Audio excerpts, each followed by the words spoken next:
Hi, everybody. Welcome in as we get set for a day full of sports here in Coastal Alabama North. As a matter of fact, everything we are doing today is North-related, as this one is popped up to the right side, and you've got one away here in the top of the first. Jason Thompson is currently down in Brewton, Alabama, and there in Brewton, it is Coastal North playing baseball. And then a little bit later on tonight, let me get this scoreboard corrected. That was from a game about a week and a half ago. And here we go with your score and scoreboard for this one. First of a couple of games, Meridian College and Coastal Alabama North. Robert Williamson set to bring you the coverage. Good to have you on the other end of our broadcast.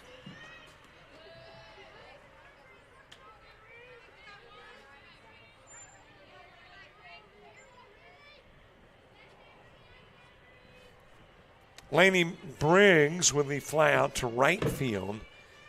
And this is Camry Johnson. Well, it doesn't matter what time you get here. It seems like it's just about game time before you get everything. And maybe even then, everything is not quite in the books. Game did get a little earlier start. I'm going to blame it on that. That if the game is getting underway and it's a lot of time, then, I'd be ready. Okay, that's probably not true. The ground out. Johnson hitting into the 6-3, and there's two gone.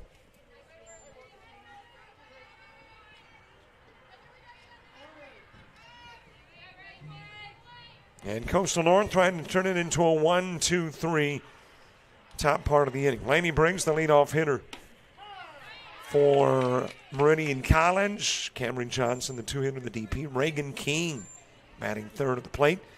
Hannah Buckley is the four-hitter. Allie Lofton batting fifth. Riley Turner sixth. Seven-hitter Arlie McClellan. Paige Berry's got the 8-hole, and Marley McAllister is batting in that 9 slot for Meridian College.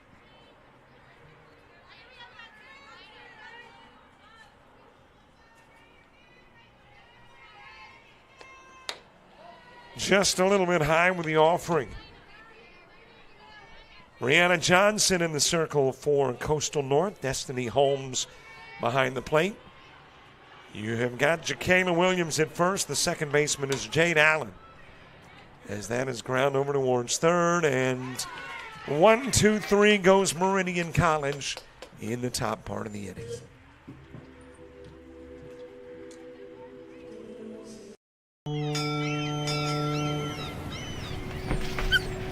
There once was a young coyote. You're fired. He found himself ill-suited for the jobs of the world. He struggled to compete in the corporate environment. This isn't working out. And failed at the simplest of tasks. I think I'm gonna have to let you go. No matter how hard he tried, his coyote hands were just not meant for regular jobs. That guy is fired. Until one day, when he was hired for the perfect job. To become a mascot.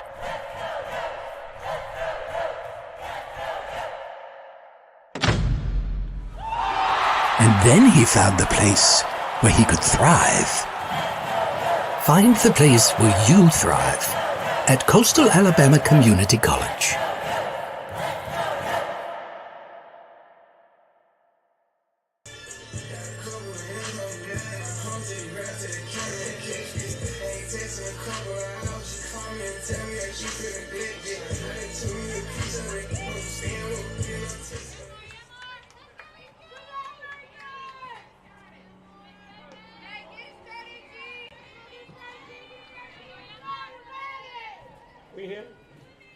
We head to the bottom part of the first. Mary Grace Watley leading things off for Coastal North. after a 1-2-3 top part of the inning. Madison Freeman in the 2-hole. Jordan Rivera batting third. Destiny Holmes in the 4th spot. Rhiannon Johnson hits 5th. Alyssa Holmes 6th. Jacayla Williams is the 7-hitter. Elena Peters batting 8th. And Jade Allen in that 9-hole. Ground right back to the pitcher over to first, and Watley out on the 1-3. Now batting number 9, Madison Freeman. So there is one away for Madison Freeman. Meanwhile, Meridian College with Marley McAllister in the circle. Behind the plate is Hannah Buckley. First baseman Allie Lofton. Sydney Coleman is at second. Shortstop Laney Briggs. The third baseman Reagan King. Paige Berry in left. Center fielder is Arlie McClellan. And in right field, Riley Turner.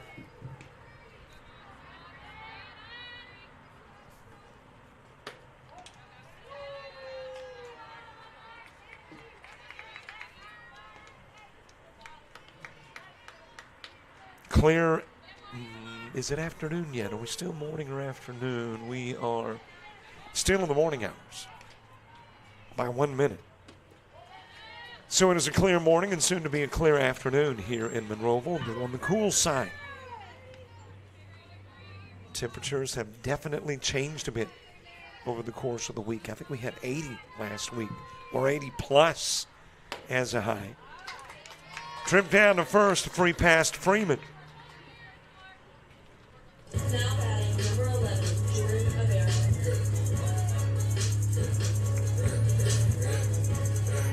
So a runner aboard, and Jordan Rivera coming to the plate. First walk of the ball game for McAllister.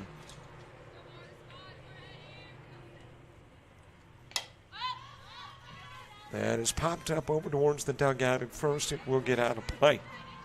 And the at-bat continuing for Rivera.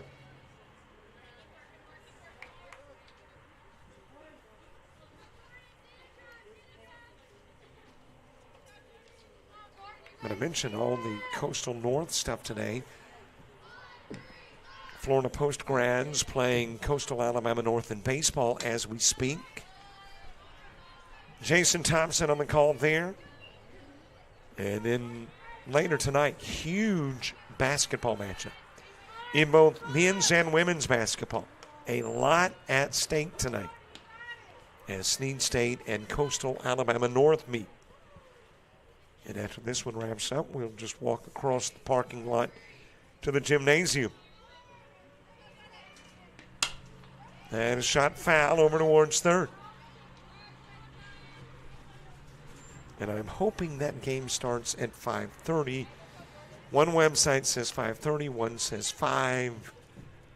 Could stand just a little bit of a cushion between this one and that one. But a lot of Coastal North today here on JockJive.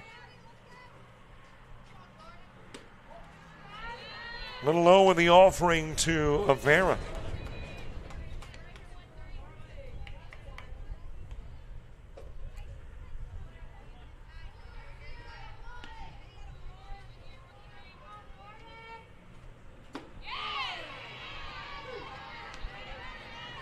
Into the strike zone, and out goes Rivera. There's two gone. Now batting number 22, Destiny Holmes.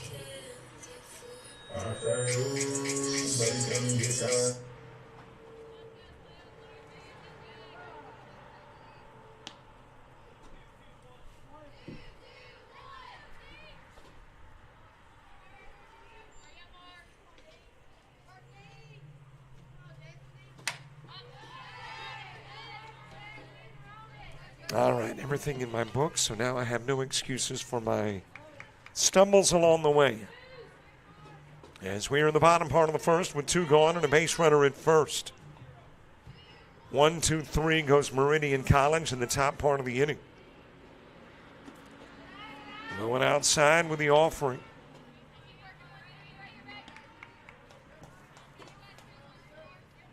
Coastal North has already played a Mississippi team this year, East Mississippi, and split, losing the first game, winning the nightcap. Inside with a pitch, that'll go to the screen, and it will get Freeman into scoring position.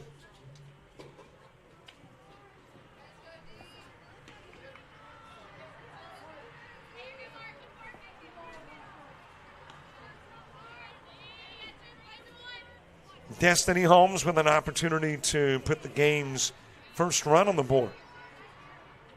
A little bit inside with a pitch to Holmes. When you get to the top of the second, Buckley, Lofton, and Turner. 4, 5, and 6 in the order for the Eagles. Boy, shortstop Briggs is playing way over. That is dropped into right field. Destiny Holmes driving in Freeman. She will make her way to second, put on the brakes there, back to the bag, and it is Coastal North drawing first blood on the Destiny Holmes double. Now batting number 7, Brianna Johnson.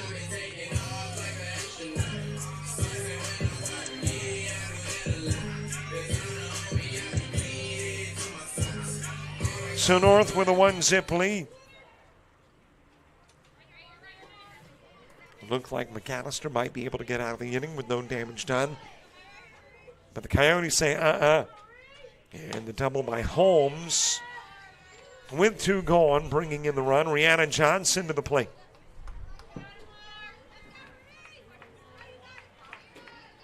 Got a base runner at second here in the top of the first. I was talking about how big that basketball game is tonight. For the ladies, you've got Sneed State and Coastal North tied for second. And Coastal North still has the number 1 team, Chat Valley, twice. So you can hang on to the 2 spot, get it all alone, and get ready for a matchup for Chat Valley if you are the Lady Coyotes. And then for the men Coyotes, it is a battle for first place. Sneed State and Coastal North, both 11 and 2 in the conference. Outside with a pitch, a walk given to Johnson. That'll be the second McAllister walk.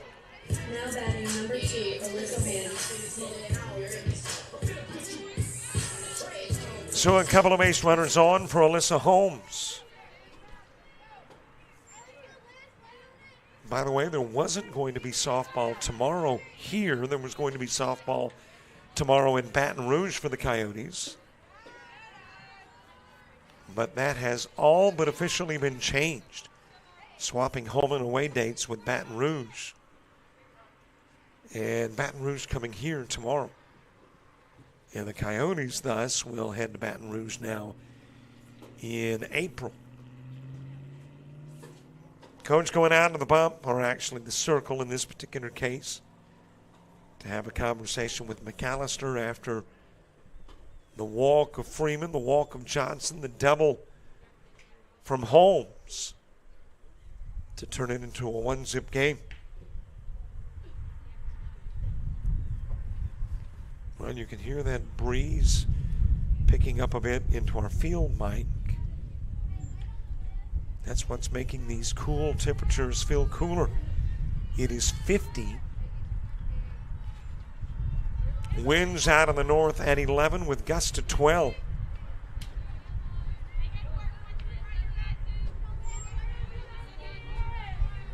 Conversation over. McAllister back into the circle. And comes in low with a pitch to run the count to 2-0 on Holmes.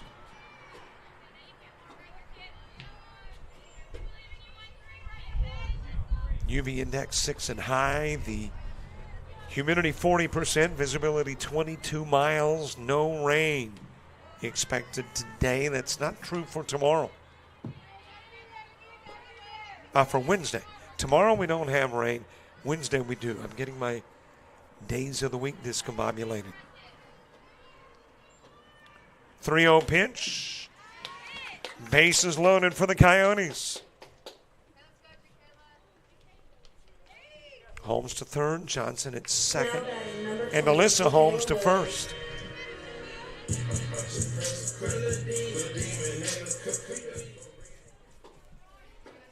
So it is all loaded up.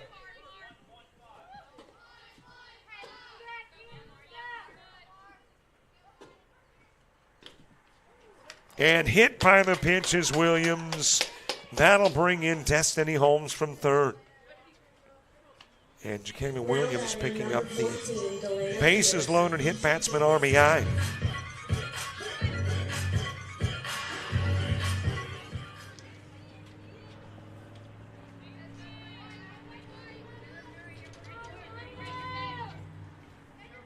So a 2-zip Coyote lead.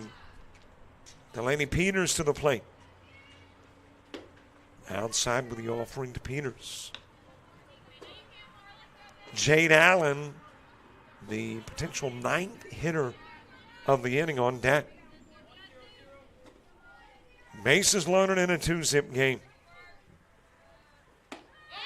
Strike delivered on the outside part of the plate.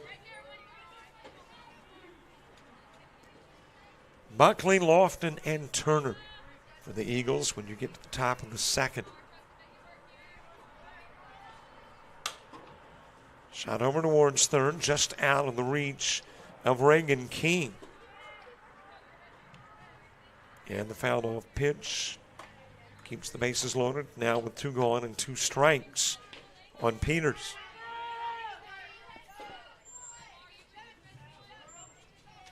A 1-2 offering, it is too high, and the count evens.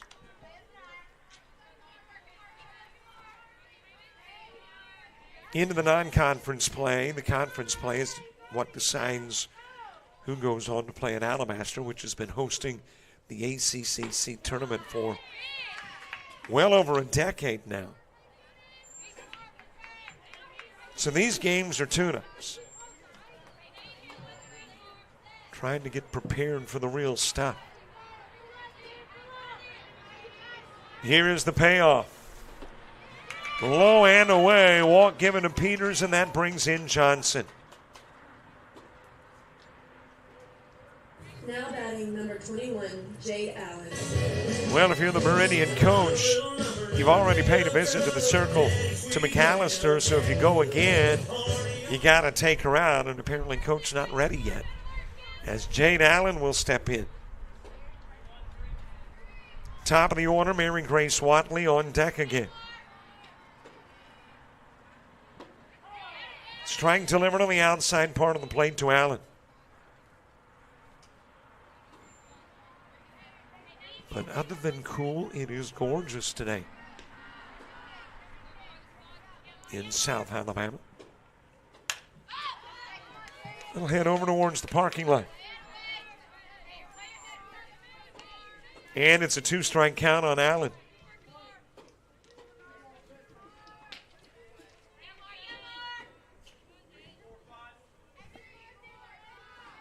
No balls, couple of strikes. McAllister's offering and fouled away again.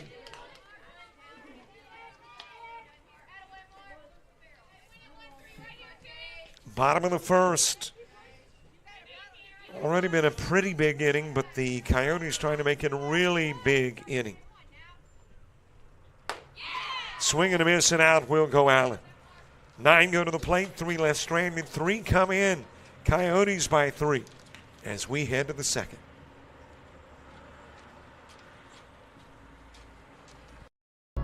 When you're starting something new, it's never easy. You're going to make mistakes. You'll doubt yourself. But you're in a place that wants you to succeed, thrive. And soon, it will just start to feel right. Suddenly, you'll get it.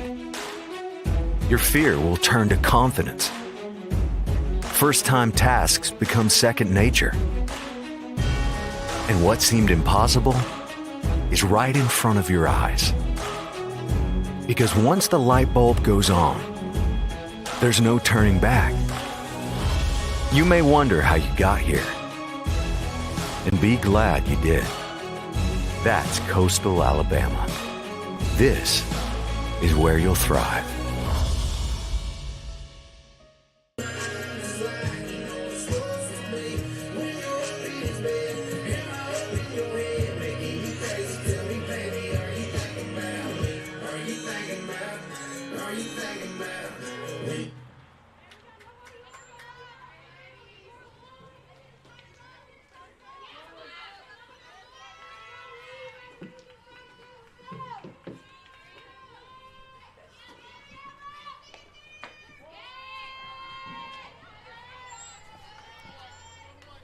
Top of the second, 4th spot in the order for Meridian College. Coyotes with a 3-run bottom of the first, leaving 3 on. And his shot up the middle, base hit. It'll be extra bases for Hannah Buckley as she will pull into second with a leadoff double. So the Eagles get their first base hit of the game. And that has got Ollie Lofton coming to the plate. Riley Turner to the on-deck circle.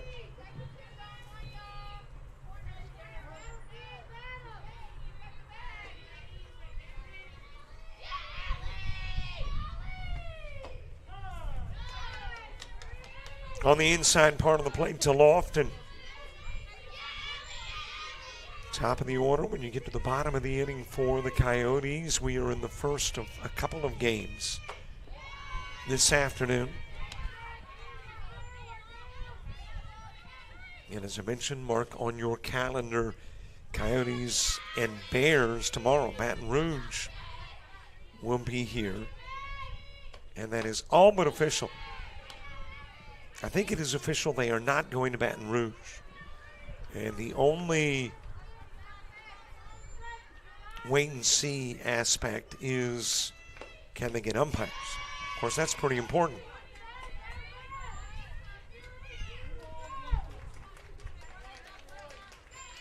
Three balls and a strike on Lofton. Buckley at second. Low inside pitch, and there is the first Rihanna Johnson walk of the game. And a couple of base runners on.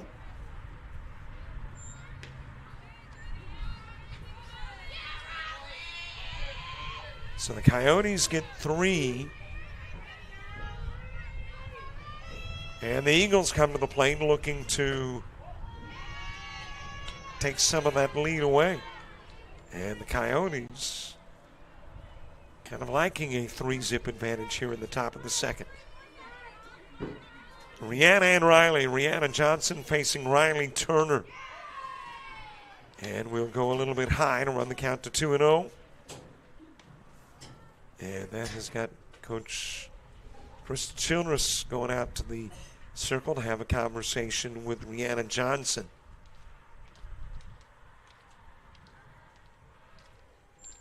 North in Division II in the ACCC. There is a Division I. Both, as I mentioned previously, playing their postseason tournament at Veterans Park in Alabaster. It is hard to believe we are less than 2 weeks away from a postseason tournament. That is the basketball D2 tournament, which this year is at the University of Montevallo. Last year played in Mobile at Bishop State.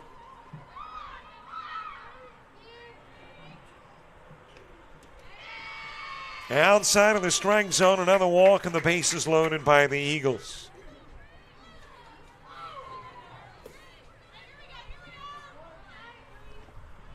So runners at first, second, and third, nobody gone.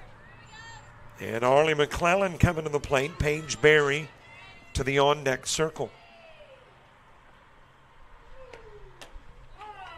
Well, in the world of softball, you got a wee bit of a jam, somewhat of a jam, and a major league jam. This is a major league mess right now with the bases loaded and nobody gone. But Johnson trying to get out of it and started with a strikeout of McClellan and gets ahead on the count, 0-2.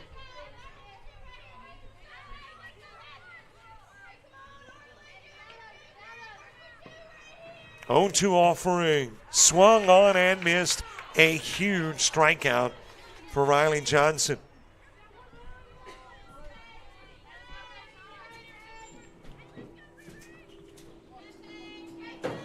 So there is one away.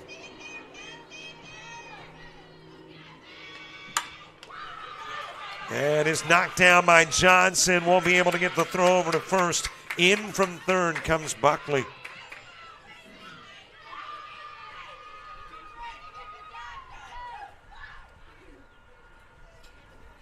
And Meridian College gets on the board.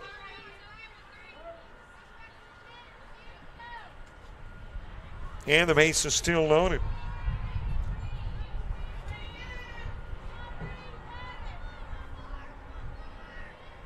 I don't know how the official scorekeeper is scoring that. I'm rating it as an E1. I mean, it was hard hit.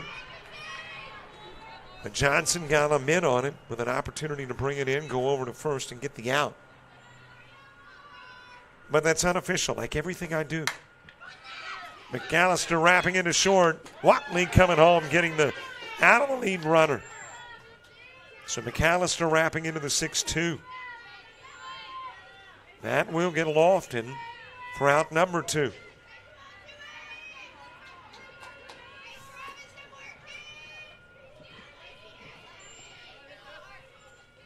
And an opportunity for Johnson to minimize the damage. If she can get Laney Briggs as we're back to the top of the order.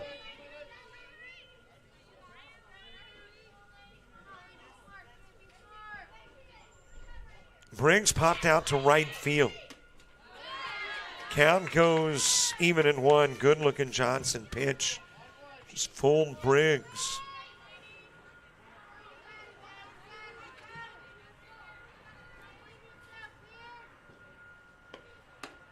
Cameron Johnson on deck. A little bit outside with the offering.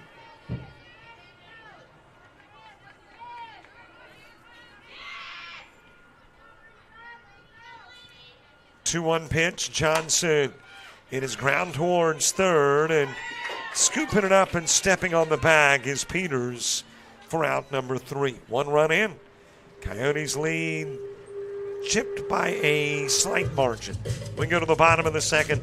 Top of the Coyote order when we return to Monroeville.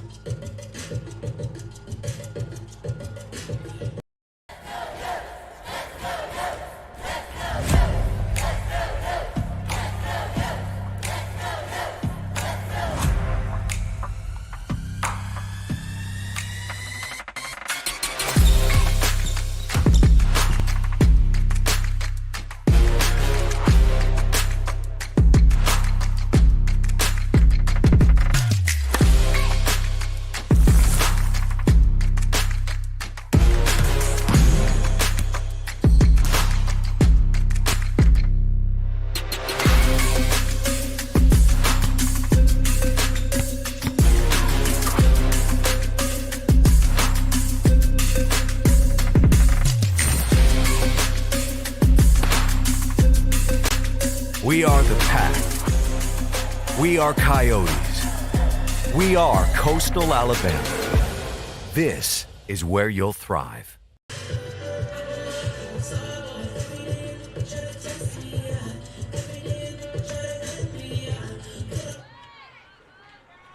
And don't forget to follow us, Facebook, Twitter, Instagram, TikTok, and Threads. And I know, I've been told the bird is no longer the icon or the emblem for Twitter. I'm still in a rebellious mode. It all started when the wife said, you know, that X looks like the swastika on the forehead of Charles Manson. It's like, it kind of does, so I think I'll just stick with the Tweety bird.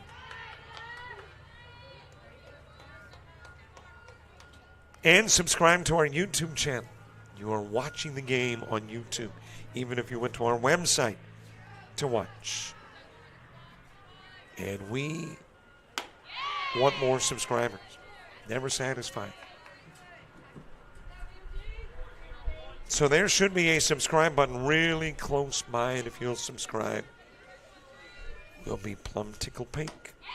Mary Grace Watley, who ground out of the pitcher in the first, back to the plate in the second.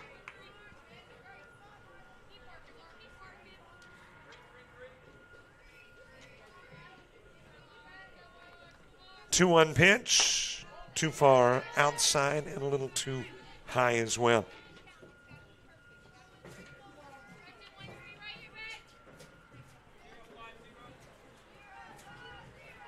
Madison Freeman, Jordan Rivera, 2 up in the inning, 2.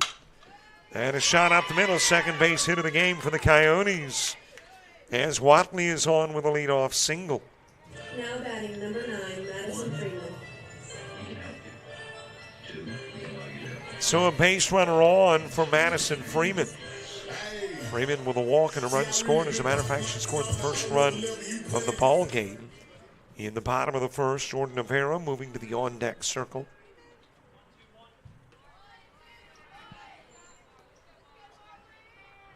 Two, 3, and 4 in the order. In the third, bunt laid down by Freeman. The only play is over at first. Sacrifice will go 3-4. And that'll move Watley into scoring position, bringing Jordan Rivera to the plate. Destiny Holmes to the on-deck circle.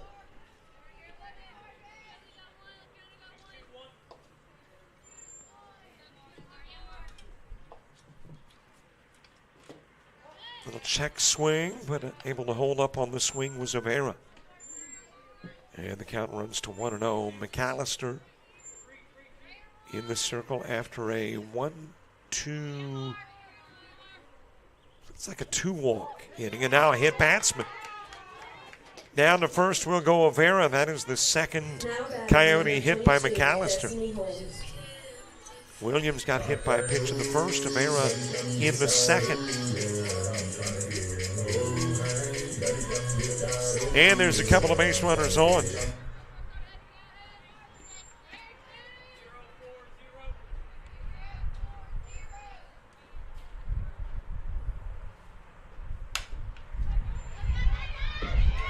Bobbled it short by Briggs. The bases are loaded. Destiny Holmes at first.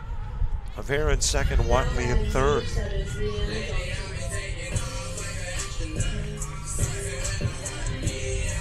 So the Coyotes, who loaded it up in the first, have done the same in the second. And Rhiannon Johnson coming to the plate.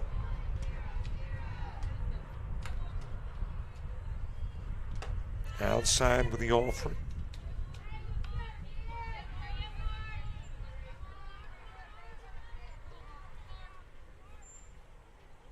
Johnson walked and scored a run in the first inning.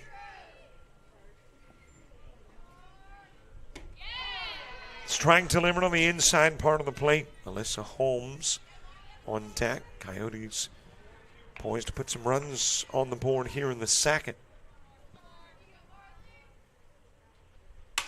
That is shot towards center field. Drops in. Base hit. And it will bring in Watley from third. Johnson with an RBI single. Now batting number 2, Alyssa Holmes. And the Coyotes rebuild that lead to 3.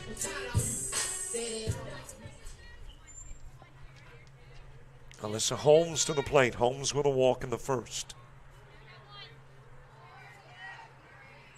And Johnson hit the third of the game for the Coyotes.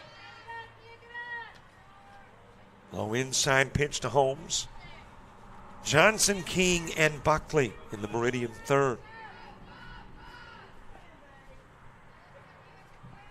1-0 pitch to Holmes. Too high. And it is 2-0. And coach coming out to have a conversation with McAllister again.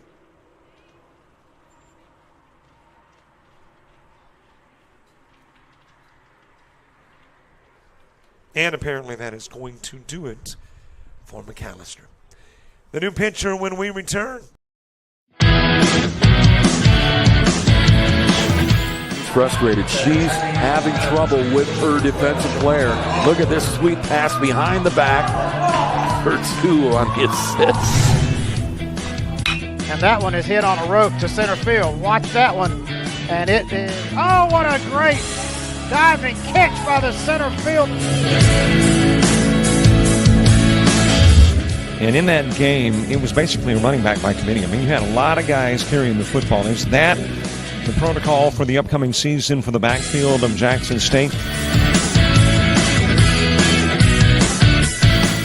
It's a really nice pitch to get the ground ball double play. Second one. 6-5 is your final. East Georgia advances to the championship game.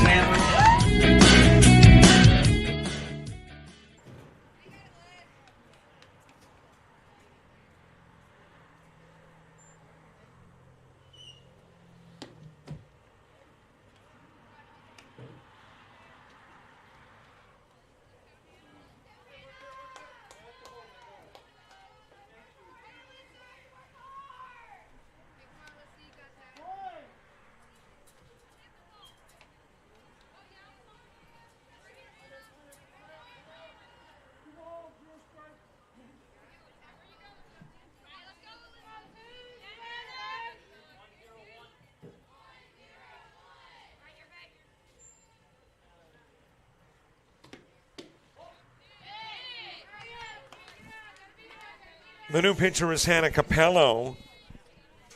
Capello in from Arna McAllister. McAllister worked an inning and a third. Faced 14, 1 strikeout, 4 walks, 3 hits. 2-hit batsman. And there's the walk of Holmes that will bring in another run. Rivera scoring from third.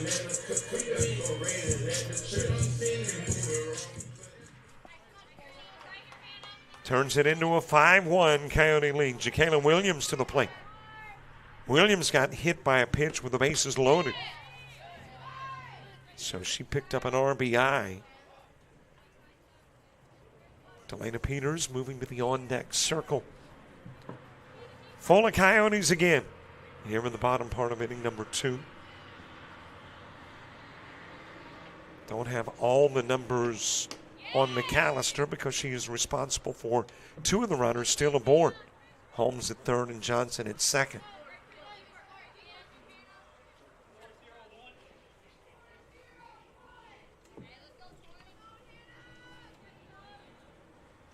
Here's the 2-0 pitch. Down the middle from Capello.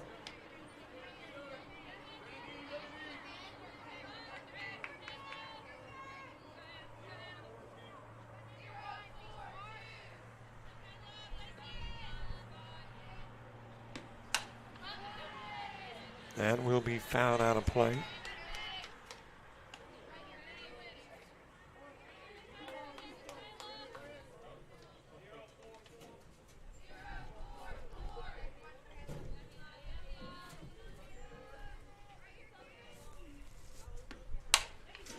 That is hit pretty well towards center field. Not deep enough to leave the park, but it is deep enough to bring in Holmes from third. So Jacayla Williams with a sacrifice fly. And the Coyotes will tack another run up. 3 in the first, 3 now in the second. And Williams with another RBI.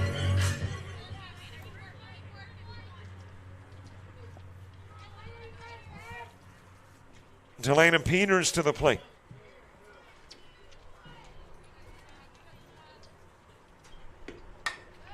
Lays a bunt down that's foul over in the direction of third.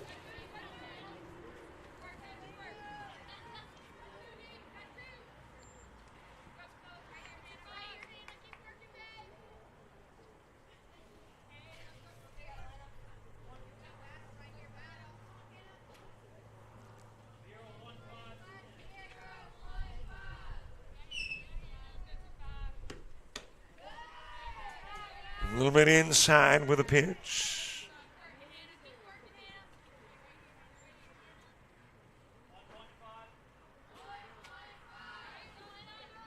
Delana Peters walked with the bases loaded and picked up an RBI. Sends this one towards second. It'll be scooped by Coleman. Goes to first, gets Peters on the 4-3, 2 stranded, but 3 more in.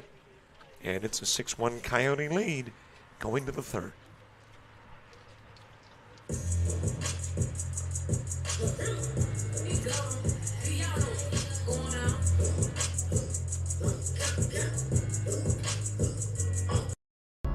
When you're starting something new, it's never easy.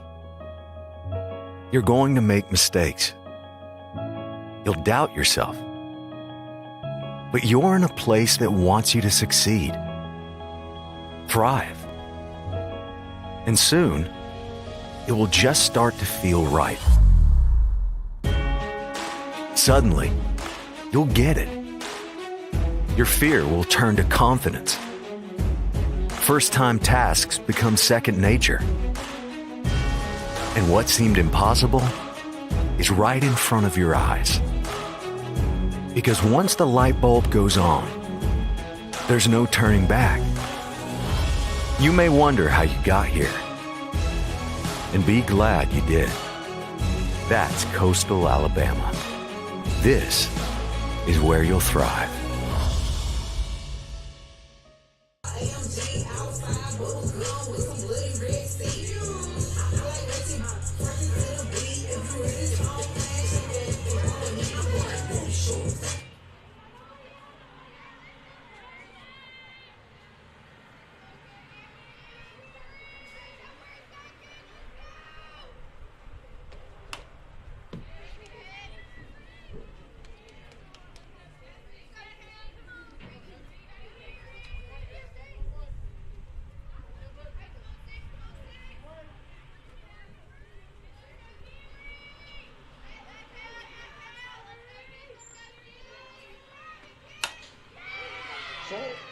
Right up the base, right up the middle, a base hit for Camry Johnson as we get the top of the third underway.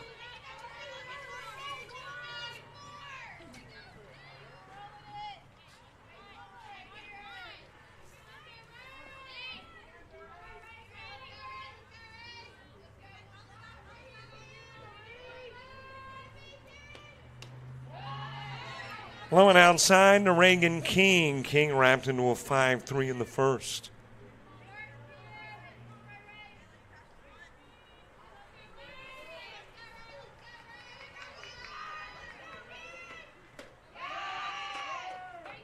And apparently that got a piece of King. And as a hit batsman goes down to first, a couple of base runners are on.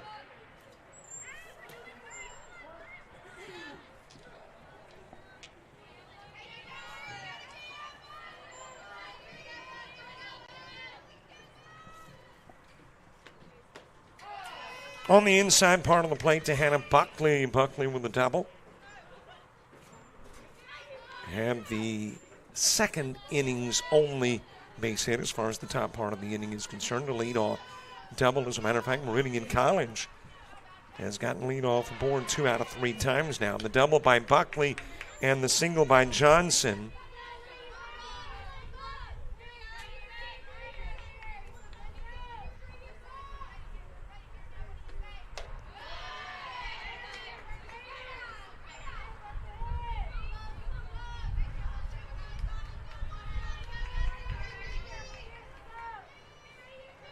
Bottom of the order when you get to the bottom of the third for the Coyotes. That is wrapped to short. Watley will go to third, get the force out there. So the put out will go 6-5 for out number 1.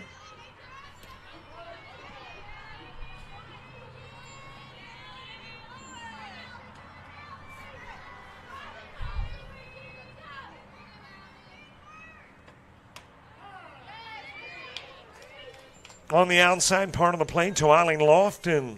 Lofton with a walk. And eventually came off the base path when McAllister wrapped into a 6-2. Bud laid down in front of the plate. Throw over to first. It's the out on the sacrifice. Runners do move up, though. And that sacrifice will go 1-4.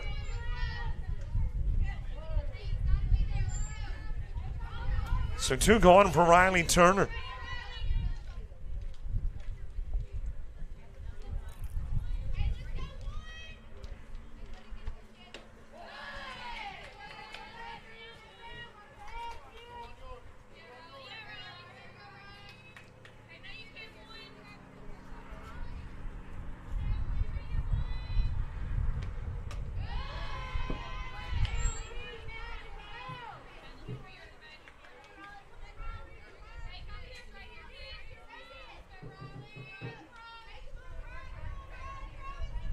Riley Turner walked in the second.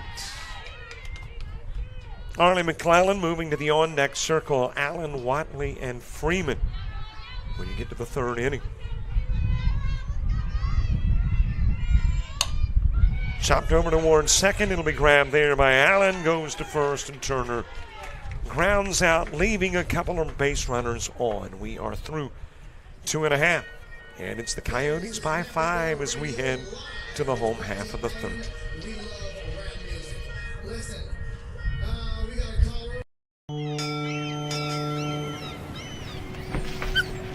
There once was a young coyote. You're fired. He found himself ill-suited for the jobs of the world. He struggled to compete in the corporate environment. Yeah, this isn't working out. And failed at the simplest of tasks. I think I'm going to have to let you go. No matter how hard he tried, his coyote hands were just not meant for regular jobs. That guy is fired. Until one day, when he was hired for the perfect job.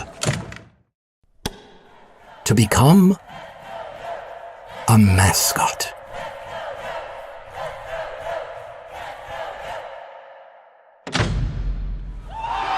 And then he found the place where he could thrive. Find the place where you thrive at Coastal Alabama Community College.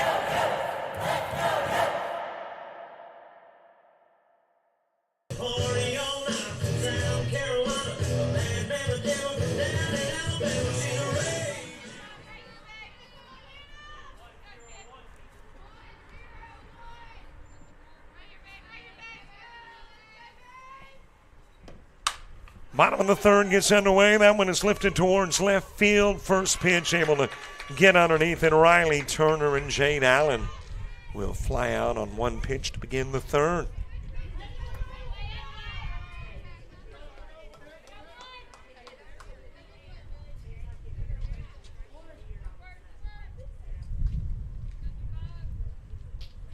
Mary Grace Watley, Madison Freeman to the plate.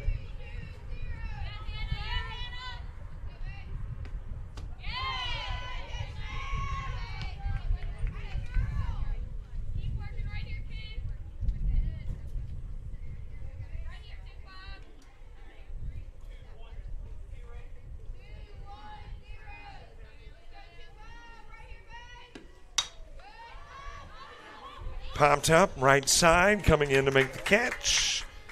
That is, well, that's actually Riley Turner. Paige Berry made the catch out and left. My 7s and 9s look a lot alike in my scorebook. Of course, soon to my R's and J's. Explain that. But a couple of flyouts, 2 gone.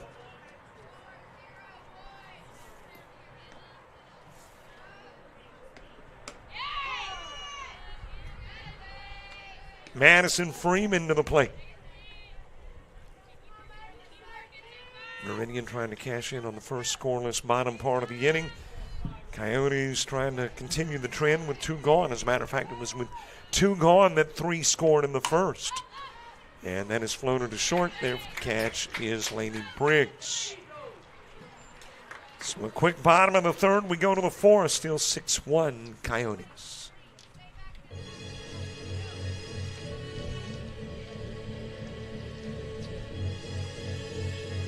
The University of Alabama Online, where legends log in. A tradition of excellence. Decades of experience in distance learning. empowering students of all ages. More than 90 degree and certificate programs to advance your career. UA Online. Flexible, affordable, legendary. Let your computer be your campus. Visit online.ua.edu.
Rolling to short, Watley's got it. Not quite in time, able to beat it out over at first as Arlie McClellan.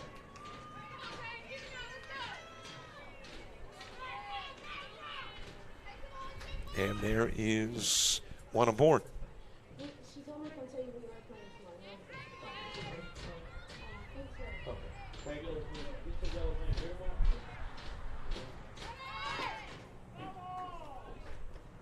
And he's fouled away.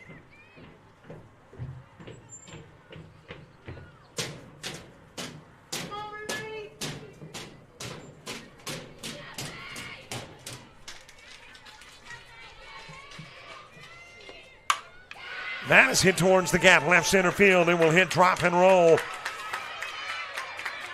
On her way home is McClellan, and Berry will come in to second.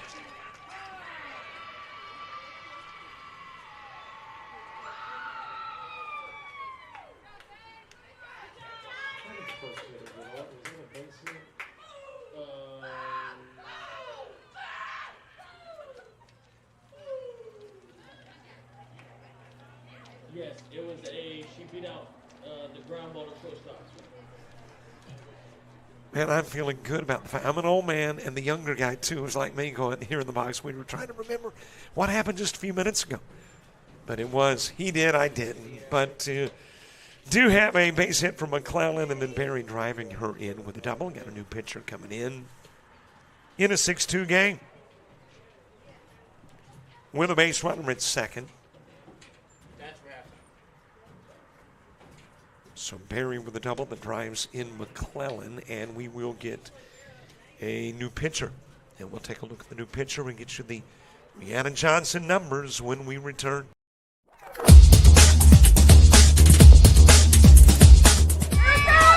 Just about all White Jones County. Diving catch at shortstop. Gross.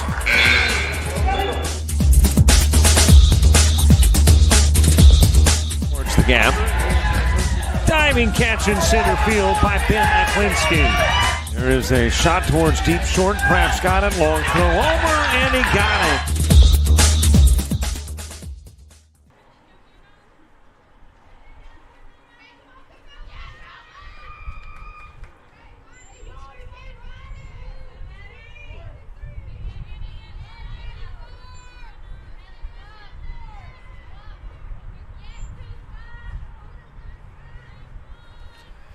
The new pitcher is Madison Farr. Rhiannon Johnson will work a total of 3 innings. That has popped up to right field, and it will sneak underneath the mitt of right fielder Madison Freeman. Turn into a McAllister double, and it drives in Berry.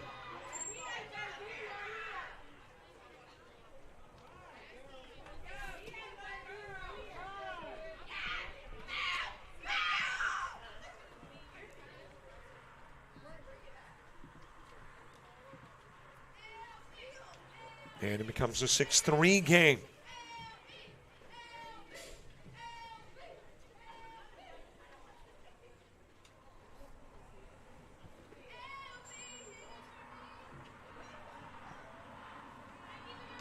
And we can put the finishing touches on the Rihanna Johnson tenure in the circle. She will work a total of 3 innings, face 17, 1 strikeout, 2 walks, 4 hits, and 3 runs allowed. And hands it over to Madison Favre.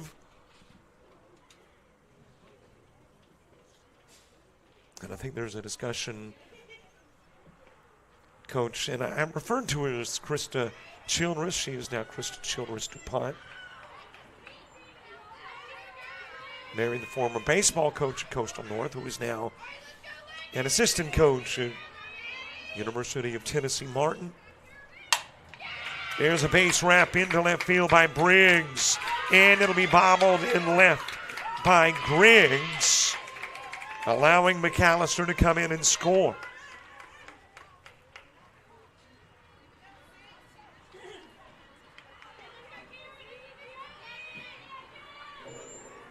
And it is a 6-4 game.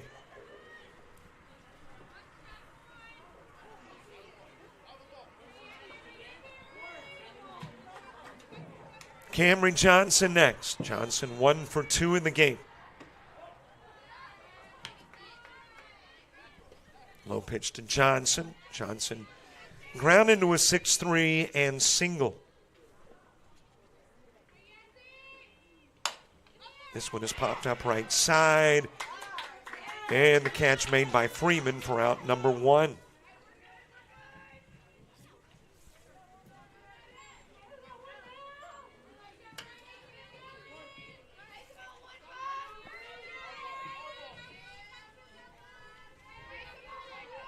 Reagan King 0 for 1 in the game. Ground out to third in the first. Got hit by a pitch in the third. So we can add that to the Johnson numbers. 3 innings worked, 17 faced, 1 strikeout, 2 walks, 4 hits, 3 runs, and a hit batsman.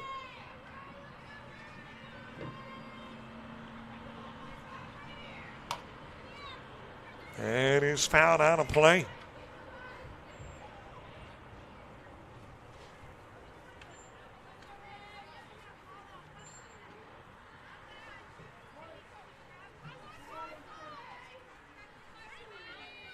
Avera, Holmes, and Johnson when you get to the bottom of the 4th for the Eagles. Swing and a miss by King. Favre coming into the ball game to face the 9, the 1, the 2, and now the 3 hitters. 1-2 offering. It is floated again towards Freeman and right. She'll make the catch again, and Briggs will have to hold once more. So a couple of flyouts to right field. And there's 2 gone for Hannah Buckley.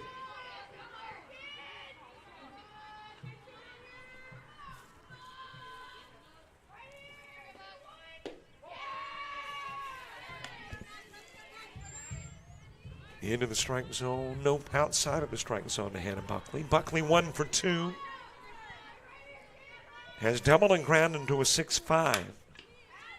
Sends that one out of play. Just about an hour into the game. In the top of the 4th. And have an announcer today who is sick. And well, actually not sick. I think it's his daughter that is. Able to dive in safely at third is Briggs.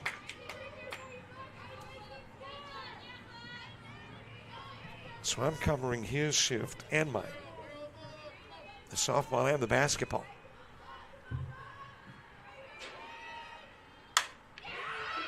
And it's popped up to center field. And Alyssa Holmes apparently lost it in the sun. That will get Briggs in. Buckley standing at second in a 1-run game.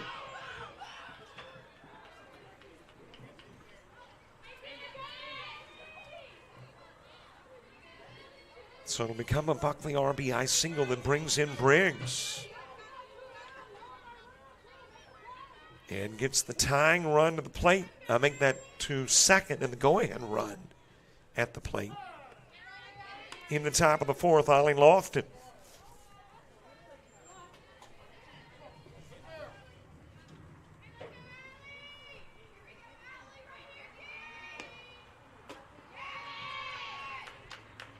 A little bit inside with a pitch to Lofton. Lofton with a walk and a sacrifice.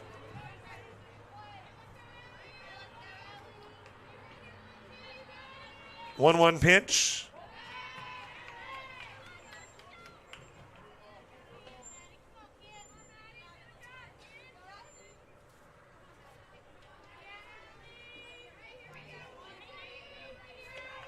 Here is the 2-1 offering. Riley Turner on deck. That is rolled to first, but foul. And the at-bat for Lofton will continue. So the Coyotes, who had a comfortable 5-run lead going into the top of the fourth, regardless of what happens with the Lofton at-bat or beyond, it's not nearly as comfortable. 1-run difference.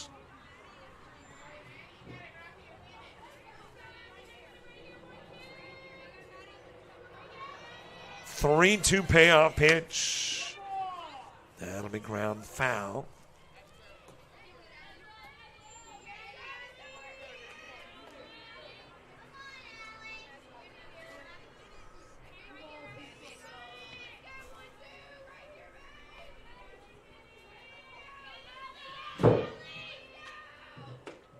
Just a little bit inside with the offering. Lofton given a walk.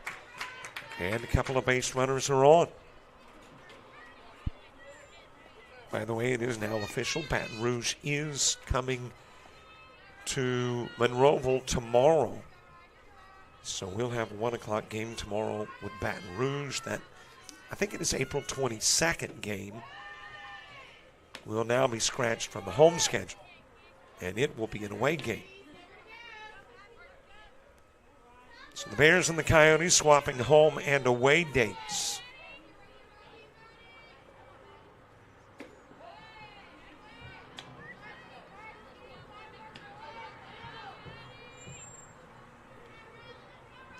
Riley Turner walked in the second, ground into a 4-3 in the third. And is ground to second. Allen's got it, goes to the bag unassisted. We'll get the put out of Lofton in the inning, but 4 runs come in and the lead goes from 5-1 as we head to the bottom of the fourth.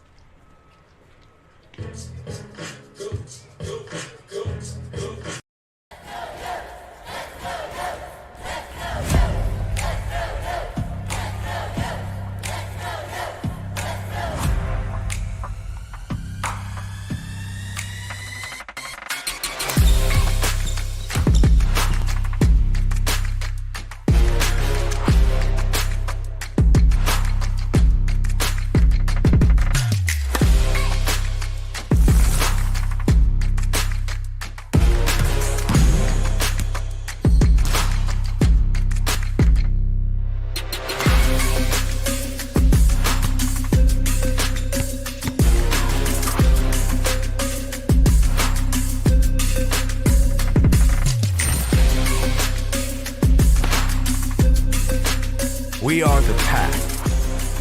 We are Coyotes. We are Coastal Alabama. This is where you'll thrive. Now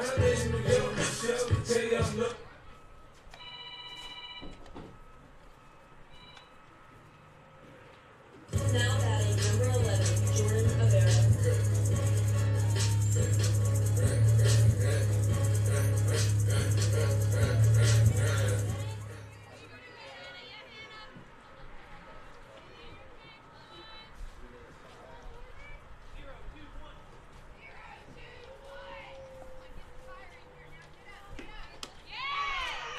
Bottom of the fourth gets underway. Jordan Avera, Destiny Holmes, Rihanna Johnson due up in the inning. And let's see if Johnson stays in the hitting order or if we will see Madison Favre as the 3-hitter. 4 runs played in the top of the fourth. That is 1 hop short. Briggs whips it to first, gets the out of Avera. Now 22, Destiny Holmes. Destiny Holmes next, and it does look like Favre is moving to the on-deck circle. So it will be Favre batting in the 3-hole in the inning.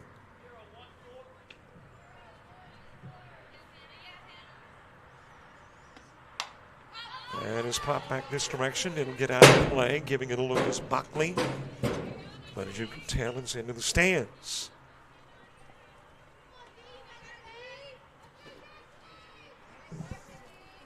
So Baton Rouge, Coastal North tomorrow, 1 o'clock. We will add that to the schedule later today. And is fouled off of Holmes.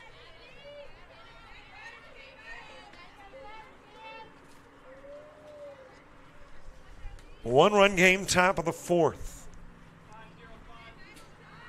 And by the way, we'll keep the link open in between games. Keep it live. There's a base wrap. 4th of the game for the Coyotes. And Holmes will pick up her second base hit.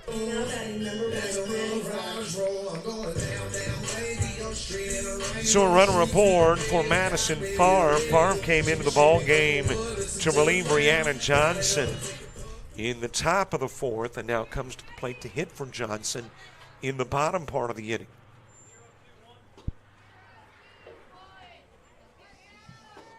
Alyssa Holmes on deck as that one is fouled back to the screen.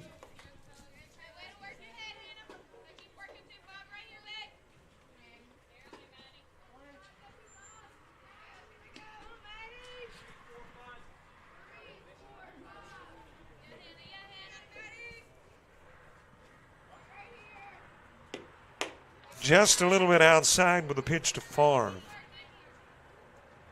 Top of the 5th for Meridian. Collins starts at the same point that the top of the 4th began, and that is with McClellan starting it off.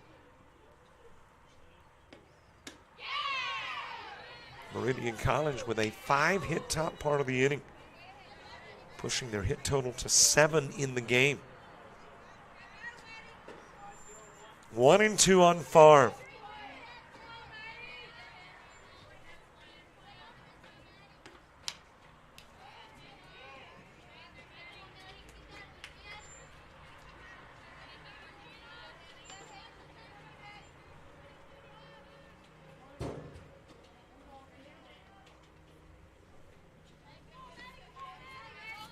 Count stays at 1-2.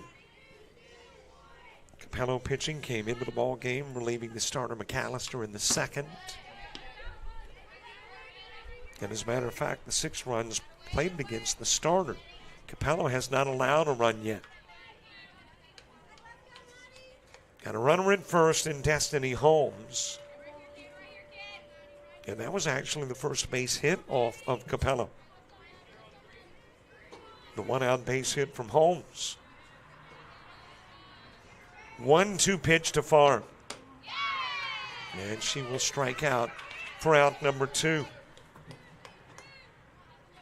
Now batting number 2, Alyssa Holmes. So 2 gone for Alyssa Holmes. Holmes has walked twice, once with the bases loaded.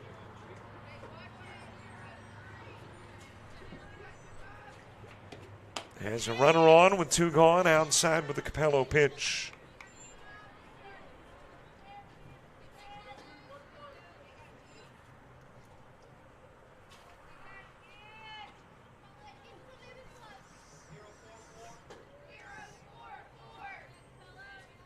Here is the 1-0 offering. And it's floated in the direction of right field, and it will drop in between Turner, who is coming in, and second baseman Coleman, who is going out. And Holmes will pick up the second base hit of the 4th for the Coyotes, 5th of the game.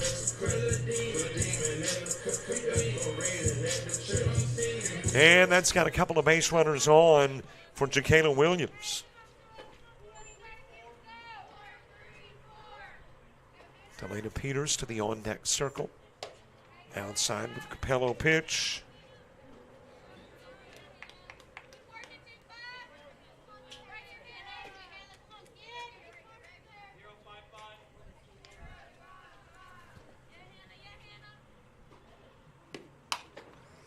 handcuffed her, but she will drop it into center field. Williams has Holmes coming to the plate. She'll score.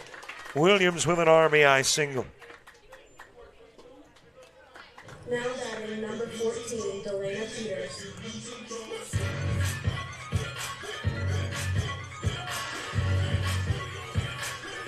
So the Coyotes trying to rebuild that lead. 4 of their 7 runs have come with 2 gone. And a 2-out single from Williams driving in Holmes. Delana Peters rounding into third, hopped out of the mid of King. Recovers and goes to first, gets Peters on the 5-3. 2 stranded, 1 in. Coyotes by 2 as we head to the 5th.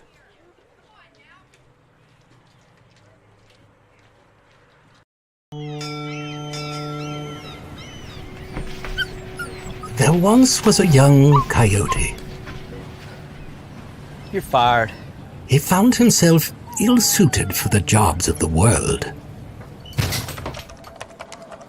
He struggled to compete in the corporate environment.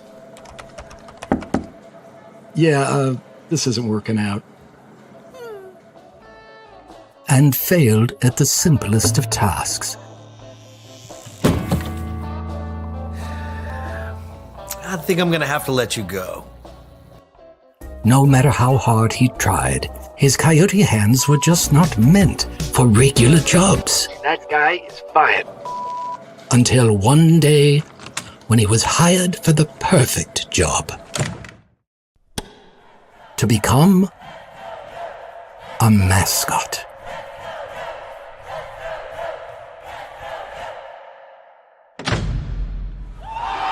And then he found the place where he could thrive. Find the place where you thrive at Coastal Alabama Community College.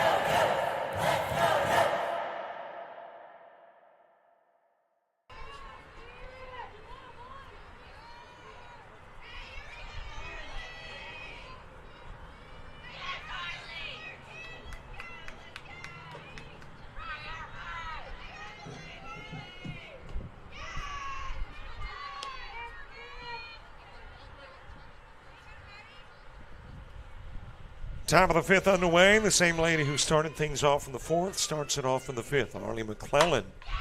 And she'll start it just like she did the 4th, a single.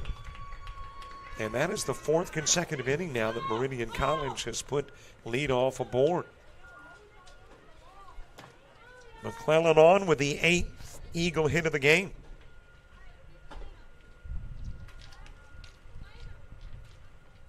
And it looks like Favre might be coming out, and she is. It is Jordan Avera who is checking in. So we'll let Avera get her warm-ups in. We'll get you the numbers on Favre when we return. She's frustrated. She's having trouble with her defensive player. Look at this sweet pass behind the back for 2 on the assist. And that one is hit on a rope to center field. Watch that one. And it is, oh, what a great diving catch by the center field. And in that game, it was basically a running back by committee. I mean, you had a lot of guys carrying the football. Is that the protocol for the upcoming season for the backfield of Jackson State? It's a really nice pitch to get the ground ball double play. Second one. 6-5 is your final. East Georgia advances to the championship game.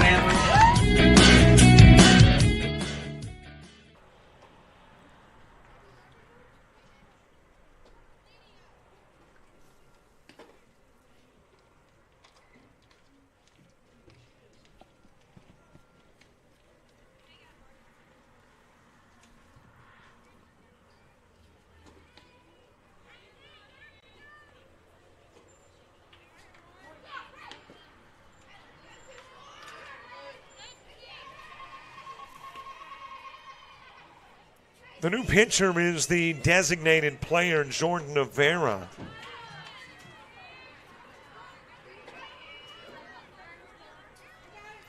Madison Farm will work an inning. Face 8, no strikeouts, 1 walk, 3 hits, 2 runs given up.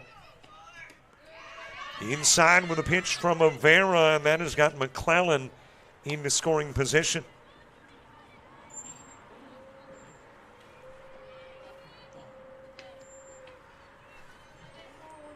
Paige Berry has reached on an error and double.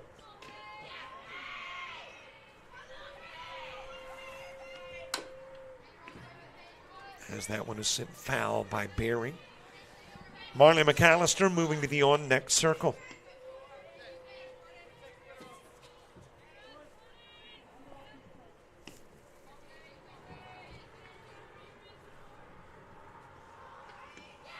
One-two, Avera pitch too far outside.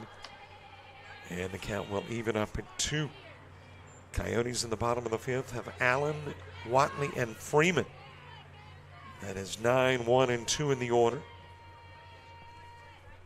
All due up. Popped up. That is foul. Is it going to stay inside the fence? Well, even if it does, Berry with a long run over couldn't get to it.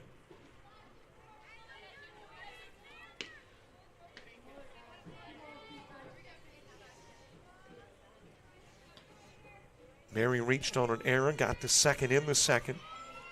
Doubled in a run and scored a run in the 4th. Oh, inside pitch to Berry. First of a couple of games. And about a half hour after this one wraps up, game 2 starts. That is rolled to Berry and dinged her. So as a hit batsman, she'll go to first. McClellan goes to, well, stays at second. And Hannah Capello coming to the plate.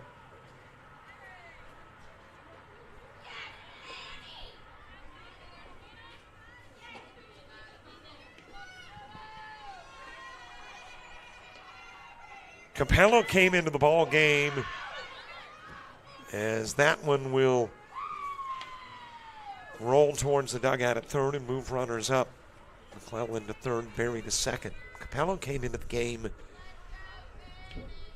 when McAllister went out in the circle and then, of course, came to the plate in the 4th in McAllister's spot and produced a double, drove in a run, then came in and scored a run. Now Capello back to the plate with nobody out and 2 on as that one is sent foul.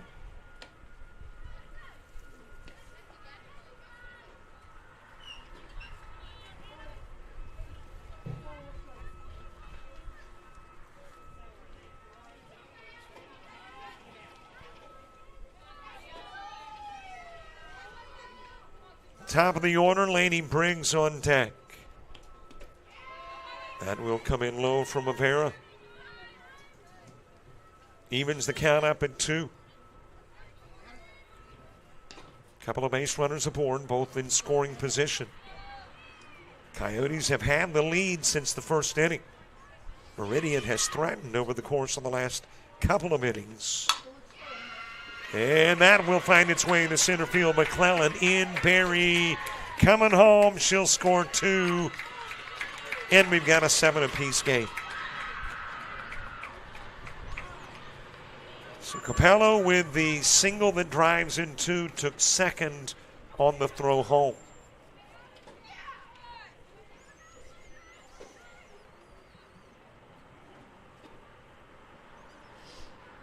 And we are back to the top of the order. Laney Briggs to the plate. Briggs with a fly out, a ground out, and a single. A single that brought in a run in the 4th. Butt lane down. Throw into the dirt, and it will skim past Allen. In to score is Capello. So that will be an E1 that's got Briggs at first. And it looks like the Avera time in the circle is limited. Johnson coming back when we return to Monroeville.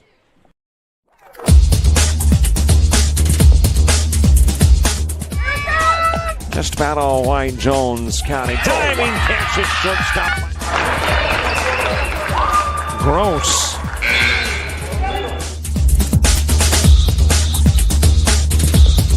Towards the gap. Diving catch in center field by Ben Aklinski. There is a shot towards deep short. Craps got it. Long throw over, and he got it.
One pitch and one away. Johnson to Johnson. Rhiannon Johnson back into the circle.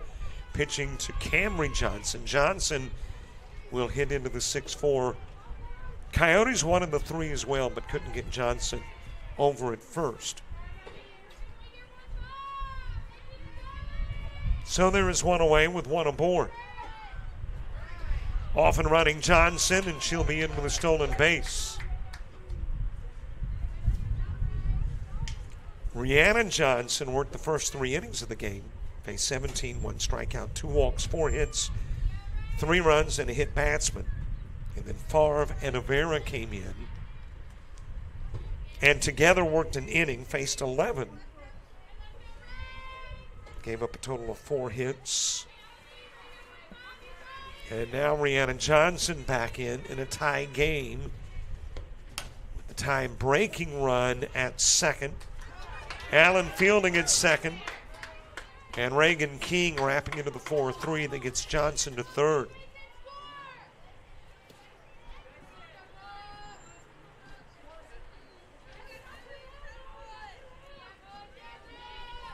Hannah Buckley next. Buckley 2 for 3 in the game. That will roll away from Holmes, and in comes the game's tie-breaking run. So Johnson will score on the pass ball.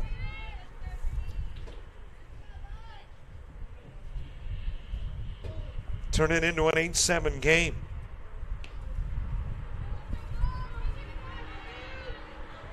Hannah Buckley now with the bases cleared. She has doubled and singled, driven in 1 and scored 1.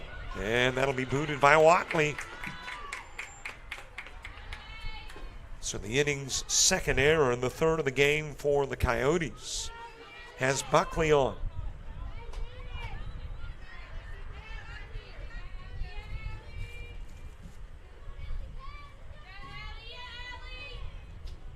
Allie Lofton next. That one is sent foul.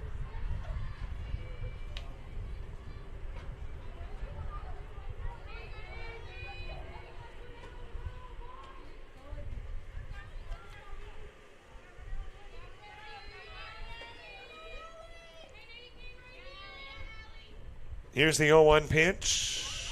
Into the dirt, hops to Holmes, and that will get Buckley to second.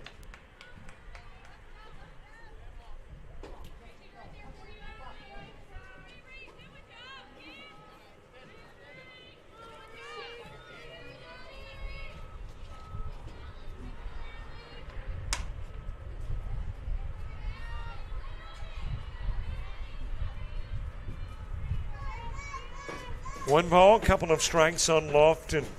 Riley Turner is on deck. Meridian sent 9 to the plate in the 4th. And this is the 8th hitter in the 5th. Outside with the offering from Johnson.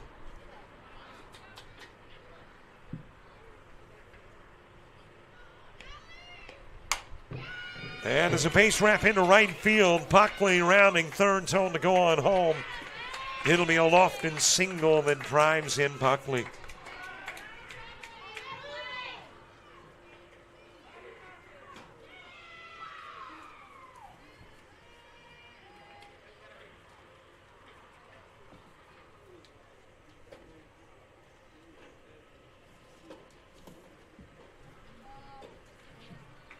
(10-7) lead. I'm glad somebody's got it right up here. I had it wrong on my scoreboard. And I go back into my book and go, wait a minute. And I should have known the young brain was right. He had a run in the 2nd. He had 1, 2, 3, 4 in the 4th, and 1, 2, 3, 4, 5 thus far in the 5th inning. So a 3-run lead here in the visitor half of the inning. And a pinch hitter coming in for Riley Turner, and for the 2nd consecutive inning. Eagles have hit around.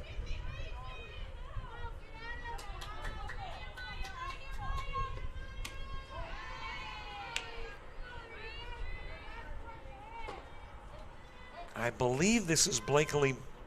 Nope, it's a 1 and an 8, which is Lydia Brewer.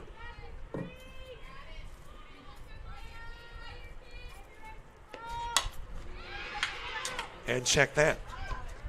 It is not Lydia Brewer. It is Ramiah Price. So that was Ramiah Price. Wrapping into the 4-3, leaving Lofton on. But 5 runs plate. Eagles take a 3-run lead into the bottom of the 5th.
Now batting number 21, Jay Allen.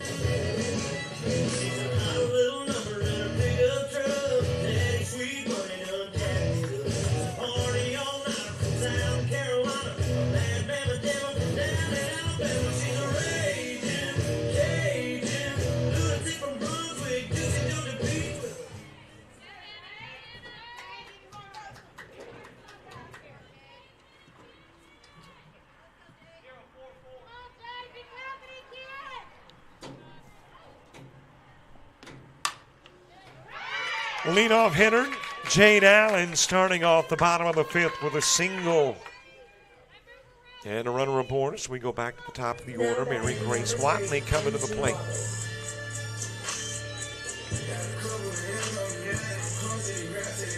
Watley 1 for 3 in the game. Has ground out to the pitcher, singled and popped out to right. Madison Freeman, Jordan Rivera due up in the inning too. And his ground to Briggs at short. There's 1 at first. I make that at second. The throw to first will not get out. Number 2. So Watley hitting into the 6-4 for out number 1.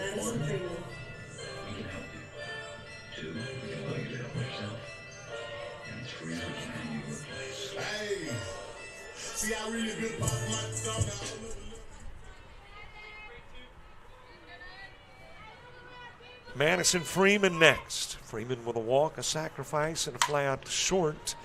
And now a fly out to center field. Catch made by McClellan. And Freeman out number 2. Now batting number 11, Jordan Avera.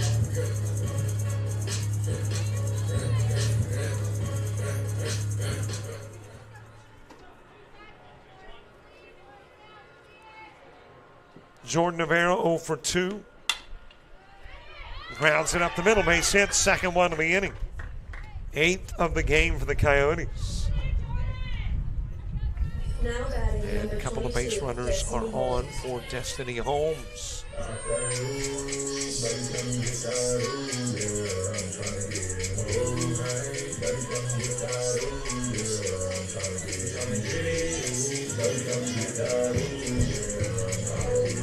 Holmes has doubled, reached on an error, and singled, scored 3 times. And she will float this one towards left field. Barry's there, makes the catch. And the 2 on are left on. We go to the 6th. It's Meridian College up by 3.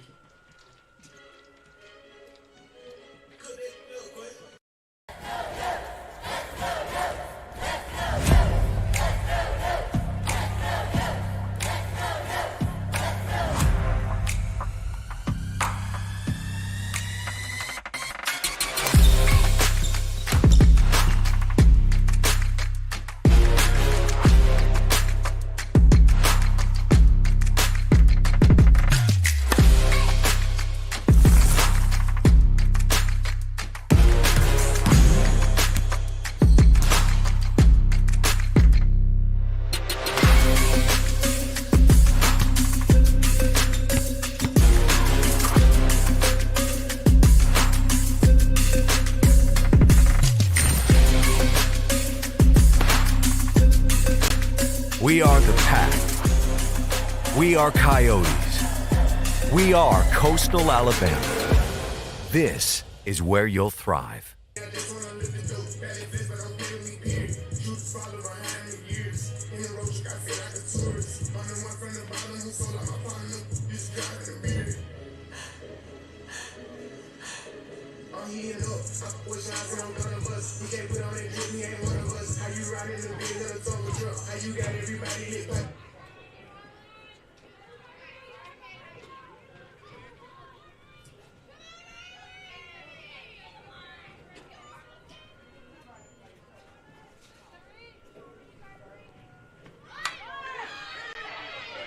Punt laid down, and they throw to first. It will get leadoff hitter Arlie McClellan.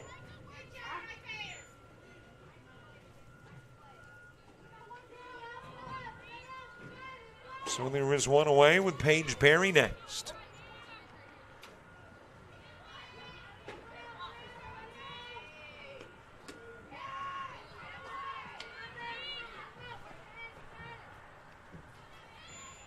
And yeah, I'm seeing the freeze framing from center field. I'm not sure what that issue is. It could be that there is a chain link fence between my wireless unit and we here in the box that might be creating the issue. We'll see if we can get that resolved between games. Strike delivered to Berry, and it is 1-2. Got the camera in a different spot in center field because I could not get to the normal spot. They were cutting grass today. So that kind of hindered my ability. Infield single Berry. I'm giving you more info than you need, right? But we will see if we can situate that outfield stuff in a spot that is more conducive to a clean signal.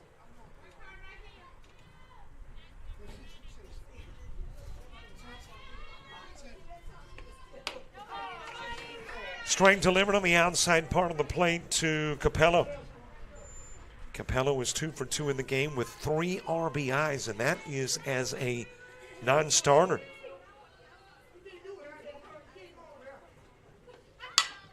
And she's got herself another base hit, third of the game.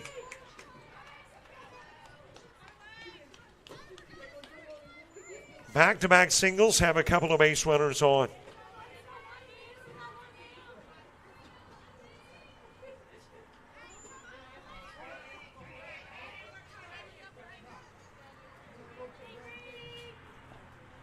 Top of the order, Laney Briggs stepping in, goes after the first pitch. She will send it into center field. Perry rounding third, throw coming to the plate. It's not there. And Meridian College will plate their 11th run of the game.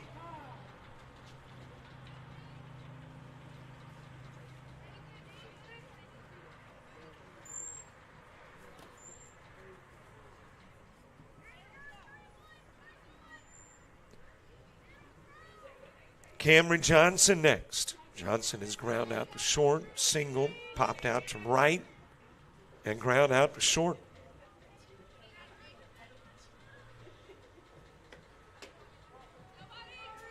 Low and away with the pitch.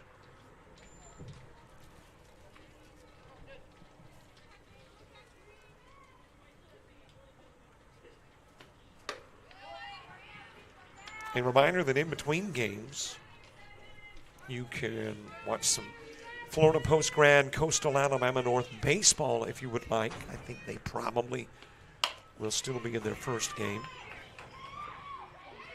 Got the out over at third on the putout that goes 6-5. Nice job by Watley to snag and Peters to get to the bag. And Johnson will hit into the 6-5 putout that gets Capello. So still a couple of base runners on. Reagan King to the plate. Unless we have a pinch hitter. And with Coach visiting, we might and we do. So it is not King who will come to the plate.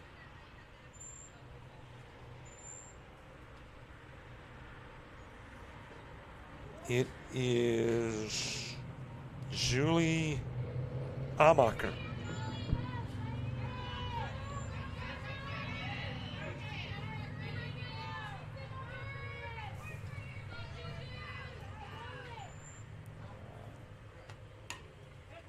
First pitch fouled away by Amacher. King went 0 for 3. And now Amacher batting in her spot with a couple of base runners on. 2 gone, 1 in. A 4-run Meridian lead here in the top of the 6th. The bottom of the inning, Johnson, Holmes, and Williams for the Coyotes. There is a pinch hit, base hit for Amacher. Briggs rounding third, coming in. Johnson goes to third. Amacher with an RBI single at first.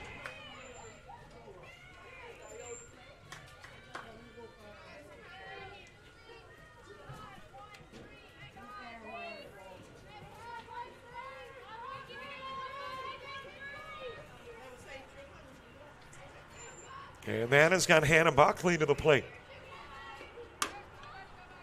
Grounds it foul in the direction of third.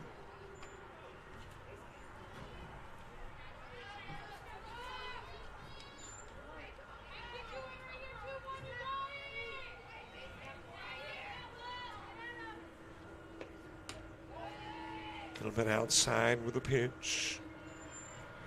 Buckley is doubled, single, reached on an errant ground out to short. 2 for 4 with a couple of RBIs.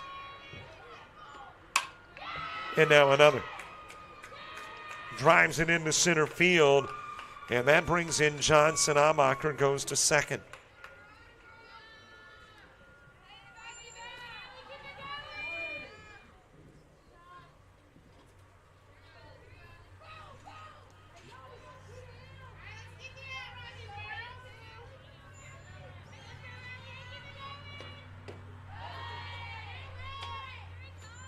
Eileen Lofton, a couple of walks, a sacrifice, and a single. So officially 1 for 1 with an RBI. Sends this one to Allen at second. She'll go to first. Get Lofton on the 4-3. 2 runners stranded and 3 more score. It is a 13-7 Meridian lead going to the bottom of the 6th.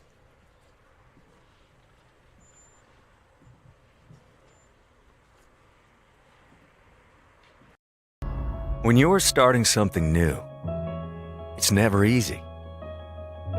You're going to make mistakes. You'll doubt yourself. But you're in a place that wants you to succeed, thrive. And soon, it will just start to feel right. Suddenly, you'll get it. Your fear will turn to confidence. First-time tasks become second nature. And what seemed impossible is right in front of your eyes.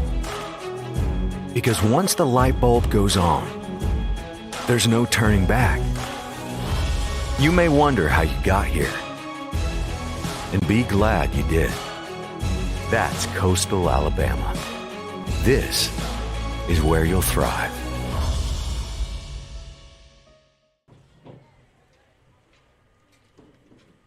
Now batting number 7, Brianna Johnson.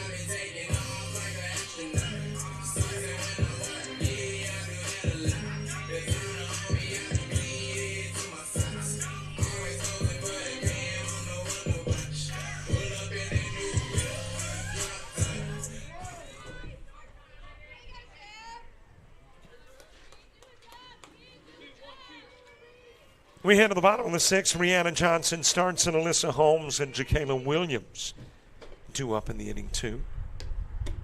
I mentioned you might go to the game in Bruton between these games and check out baseball, but I see that first game's already done, so they may be in a break about the same time we are.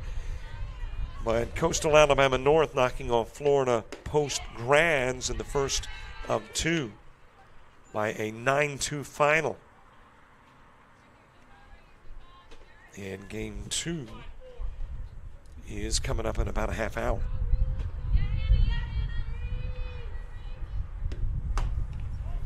Here it is a 13-7 ball game. Bottom of the 6th.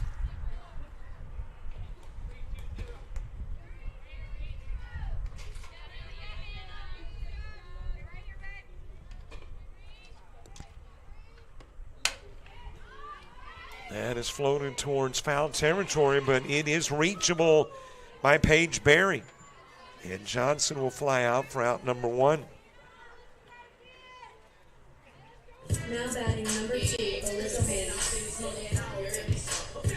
Holmes. So on away for Alyssa Holmes.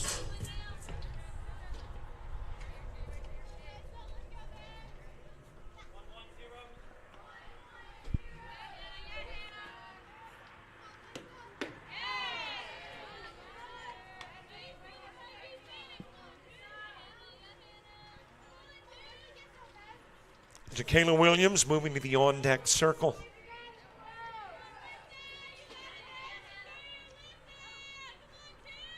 A little high with the pitch. Unusual grip on the bat by Holmes. There's some distance between the two hands.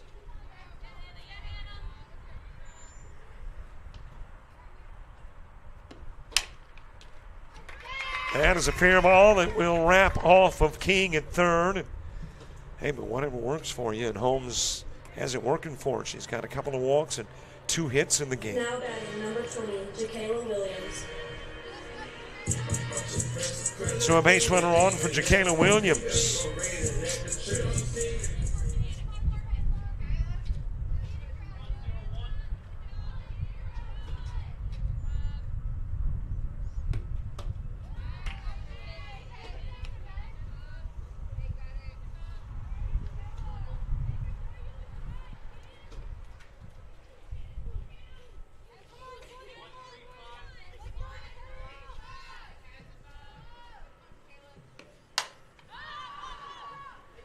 Williams sending it towards center field, and initially backing up was McClellan, came charging in and will make the catch for out number 2.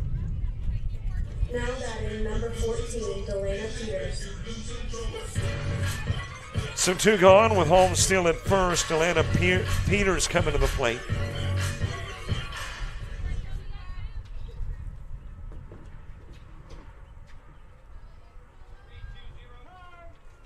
And time asked for by Peters. She will step out of the box. She walked with the bases loaded. And is ground out a couple of times to second and third. Sends that one foul. And we'll come back to the plate. Jade Allen to the on-deck circle. In the 7th for Meridian College, it is the 6, 7, and 8 spots in the order.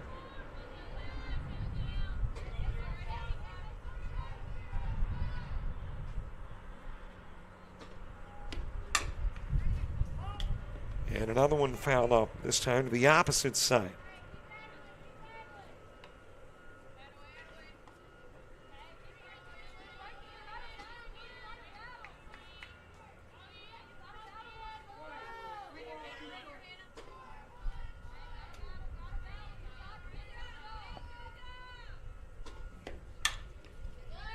Ground to second. Coleman's got it. Goes to first. Peters wrapping into the 4-3. One hit, one stranded. Nobody scores. We go to the 7th. Coyotes looking to rally.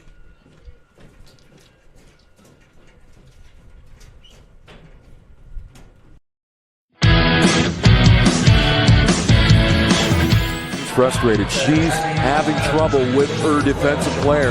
Look at this sweet pass behind the back for 2 on the assist. And that one is hit on a rope to center field. Watch that one. And it is, oh, what a great diving catch by the center field. And in that game, it was basically a running back by committee. I mean, you had a lot of guys carrying the football. Is that the protocol for the upcoming season for the backfield of Jackson State? It's a really nice pitch to get the ground ball double play. Second one. 6-5 is your final.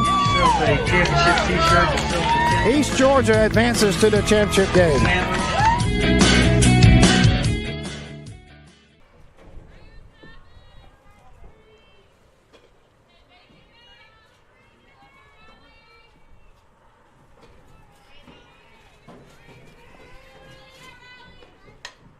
Top of the 7th gets underway.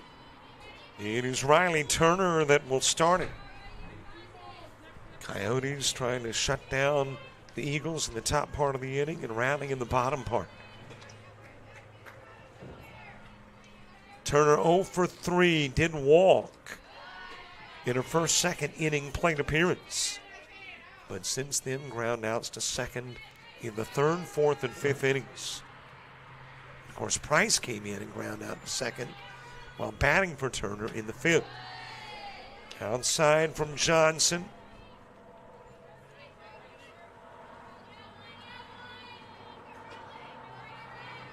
Johnson getting her 3rd inning of work in since returning to the circle. Convenient hop into the mid of Allen at second. And Turner is out number 1.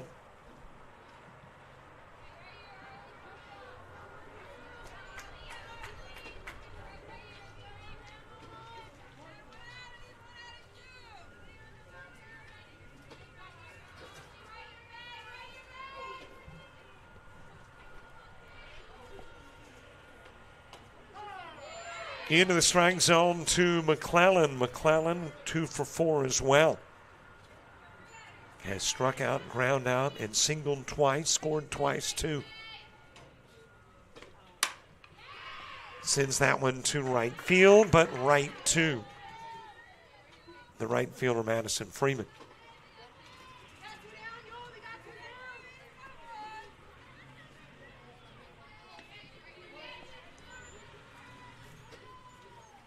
And there's 2 gone.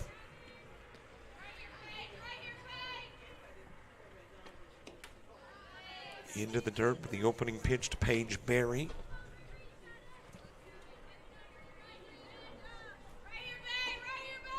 Berry 2 for 3, an RBI, 3 runs scored. Those base hits, a double and a single, that came in innings 4 and 6.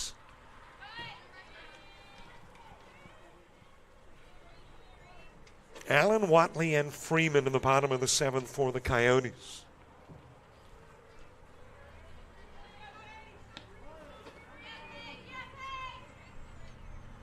Count even at 1, 2 gone, nobody aboard.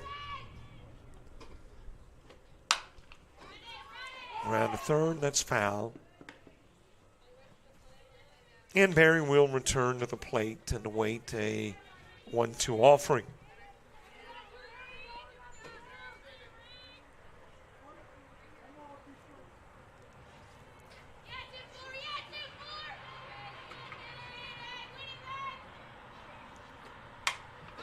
Popped up and out of play.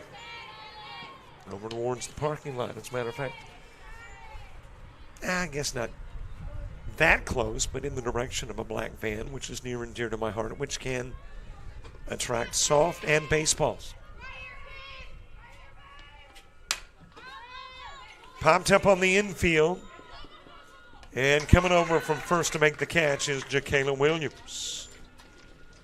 So the Eagles in the top of the 7th go 1-2-3. Part 1 of a 7th inning rally intact for the Coyotes. Let's see if they can plate 6, preferably 7 in the bottom of the inning.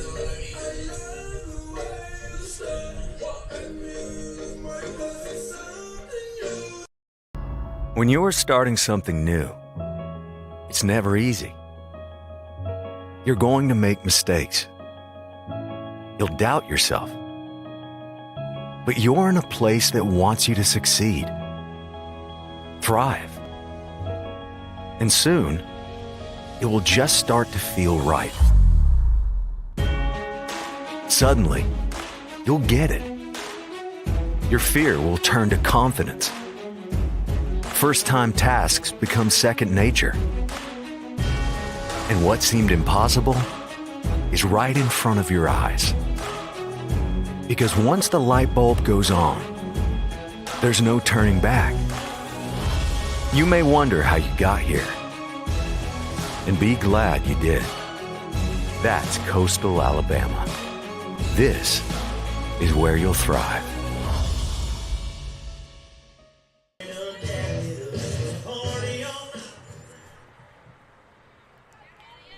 Bottom of the order, starting into the bottom of the 7th, Jade Allen in the 1 and 2 spots. Mary Grace Watley and Madison Freeman due up in the inning 2, all facing Hannah Capello, who came in after Marley McAllister worked an inning and a third and left now by 5. But Capello sparking Meridian to, at the point, or at least this point in the game, a 6-run lead.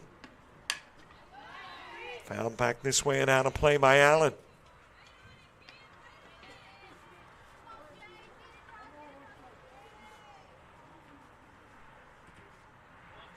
Yet again, a reminder, camera stays live. Link does too. In between ball games. And about a half hour after this one ends, the next one begins.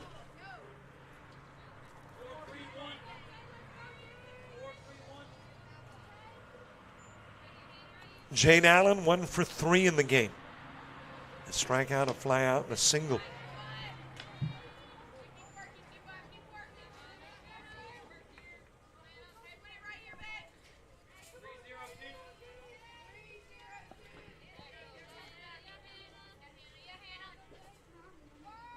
Here's the 2-2 offering. Little squibbler, and the bad news is the English kind of had it spinning back towards Capello. If it could have spun the other way, maybe an opportunity for Allen to get on.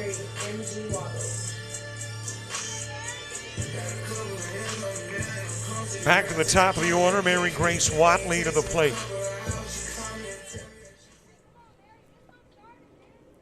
Watley has ground out to the pitcher, singled, popped out to right, and ground out to short. And sends this one out of play.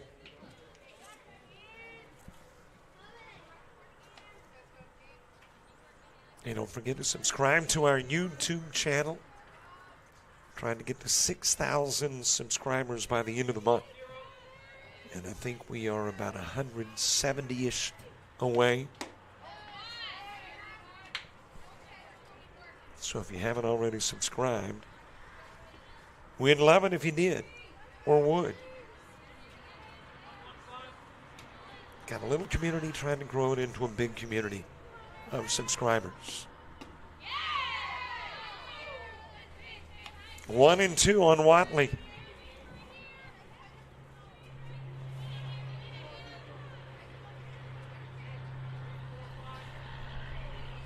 One ball, couple of strikes. Freeman's on deck, nobody on board. That shot at the middle, base hit from Watley.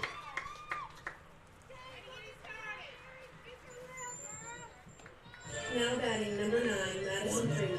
That is the 10th Coyote hit of the game. And it's got Madison Freeman coming to the plate. Freeman with a walk, a sacrifice, and 2 flyouts. And she has scored a run in the game.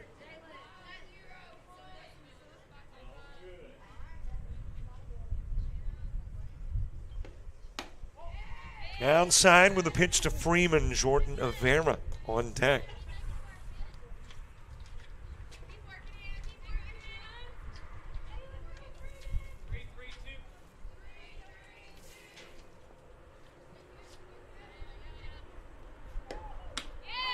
Strike delivered on the outside part of the plate.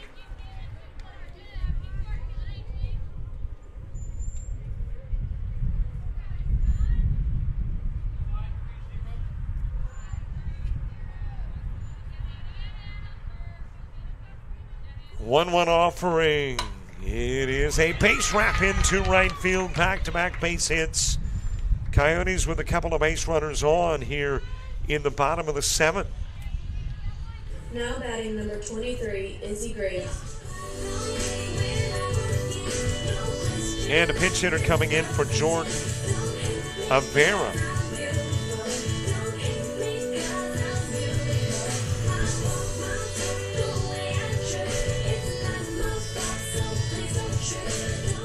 That pinch hitter is Isabella Griggs.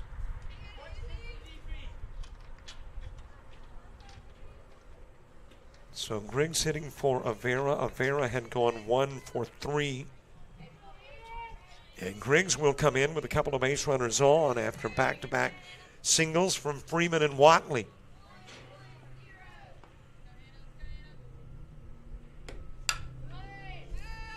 Sending the pitch foul. And that did catch the front grille of a SUV. But I don't think it did much, if any, damage. All still looks good on the SUV. Strike delivered on the inside part of the plate to Griggs. Destiny Holmes on deck.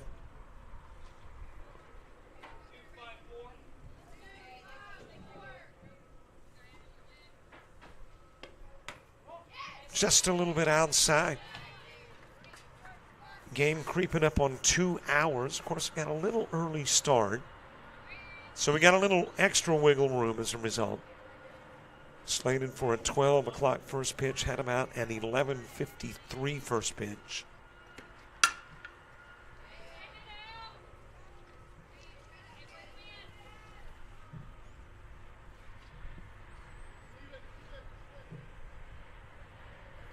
Griggs with 2 aboard. Bottom of the 7th in a 13-7 game.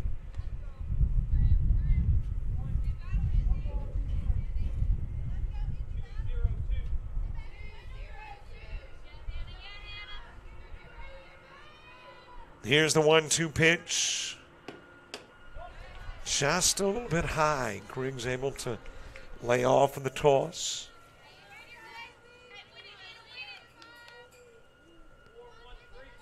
Run the count even in 2.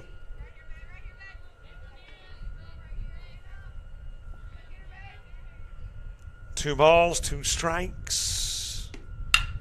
That's a base wrap. It is off of King. Rolls over into foul territory. Watley will come in to score. And Griggs with a pinch hit RBI single. Now batting number 22, Destiny Holmes. Still a couple of base runners on. Still 2 outs to give.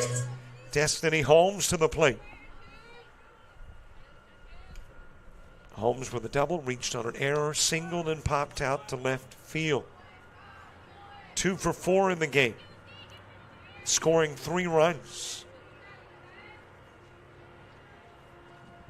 Brianna Johnson is on deck. That will get out of play back this way.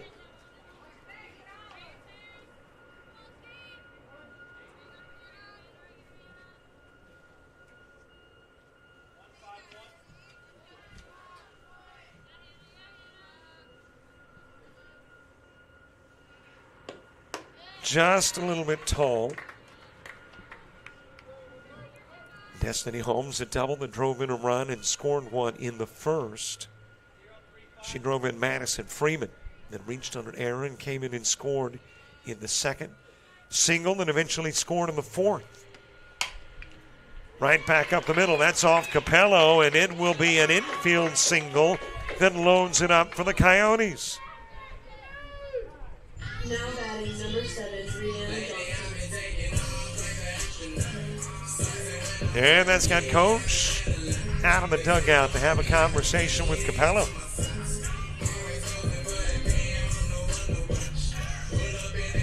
Capello came into the ball game in the second and had only given up the run to Destiny Holmes in the fourth coming into the seventh. Now she's given up the run to Watley, and the bases are loaded with Freeman, Avera, and Holmes at third, second, and first, respectively. And your potential tying run is on deck.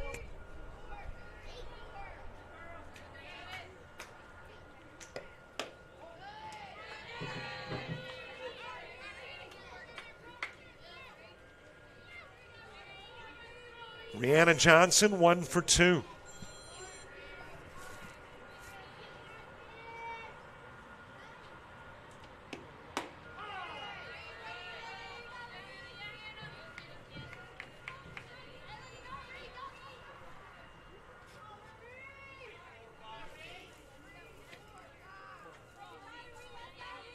One ball, 1 strike, 1 out, bases loaded, and 1 in. High and away.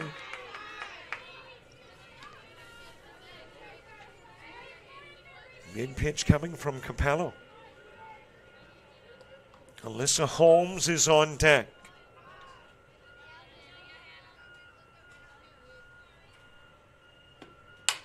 That is hit towards the gap. It will drop into left center field. 1 run in, everybody else station to station. Johnson bringing in Freeman. Now batting number 2, Alyssa Holmes. RBI single. And now the tying run is at the plate. Winning run moves to the on-deck circle. Alyssa Holmes stepping in. And the Coyotes have produced 5 consecutive hits.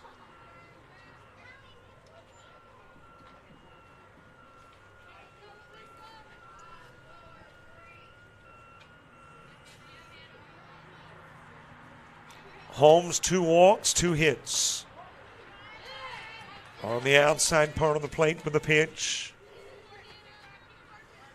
And here is a second visit of Capello, which means a new pitcher is coming in. Coach apparently has seen enough. We'll come back, get you some Capello numbers and the new hurler when we return.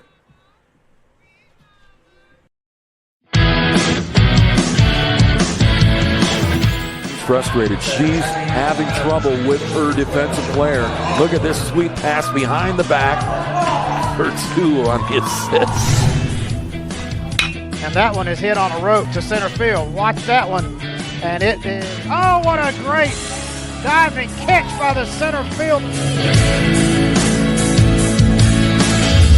And in that game, it was basically a running back by committee. I mean, you had a lot of guys carrying the football. There's that the protocol for the upcoming season for the backfield of Jackson State. It's a really nice pitch to get the ground ball double play. Second one. 6-5 is your final. East Georgia advances to the championship game.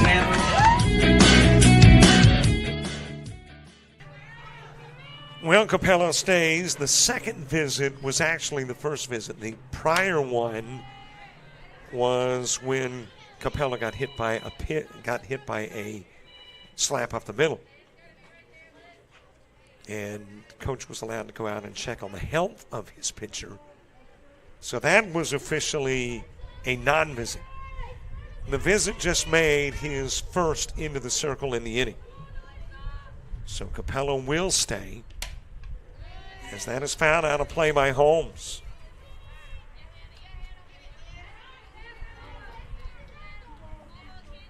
Leadoff hitter Jade Allen went down. Since then, Watley, Freeman, Griggs, Holmes, and Johnson have all gotten aboard. And Watley and Freeman have scored. Inside pitch, 3-2.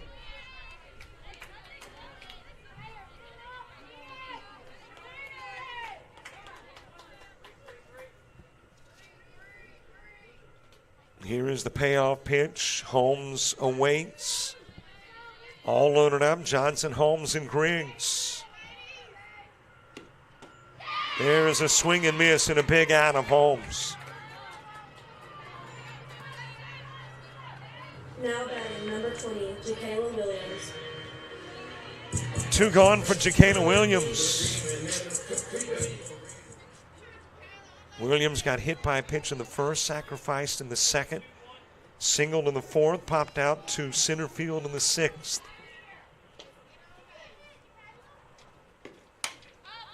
That will get out of play.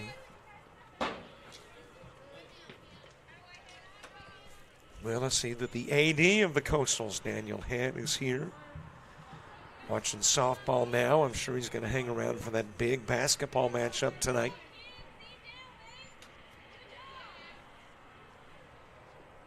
Oh, 1 pitch, a little bit outside.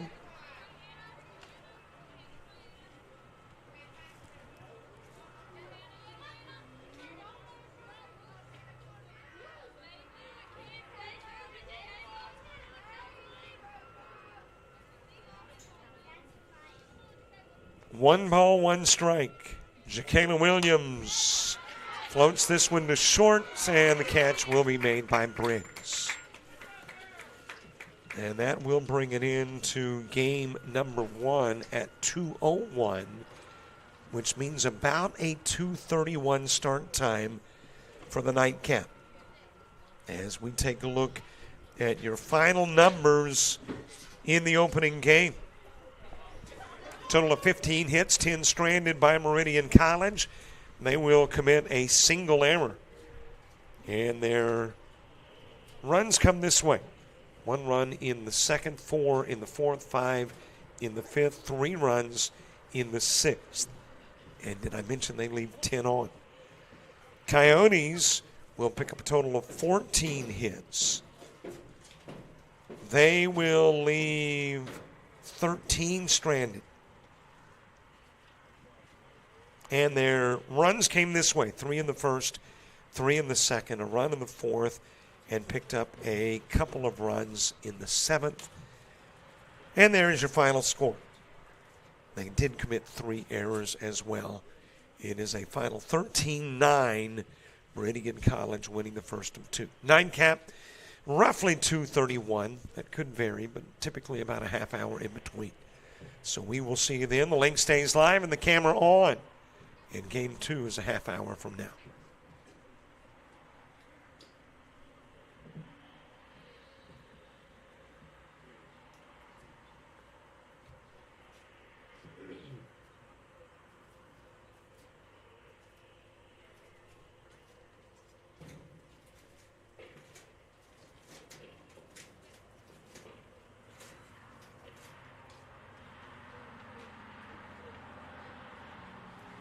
5:30. You are the bearer of good news. Thank you. I figured you'd be excited. I was. Thank you. Yes.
fast. Hopping off it, stepping on the gas. Pop that like I'm popping some gum. Ooh, get talking to it. I ain't the one. It's getting sticky, sticky, sticky. Getting sticky, sticky, sticky. Words getting sticky, sticky, sticky. Getting sticky, sticky, sticky. See on the west side, from the zone. Knock, knock, knock, knock, knocking at the door. Keep hearing your things on here, cause I chill on my face. My pronouns on that, and that. It's getting sticky, sticky, sticky. It's getting sticky, sticky, sticky. It's getting sticky, sticky, sticky.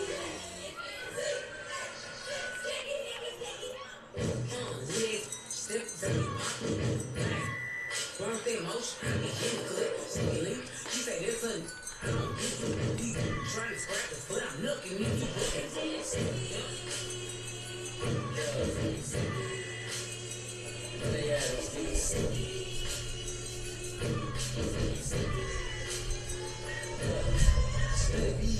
Say I ain't the guy they must be smoking.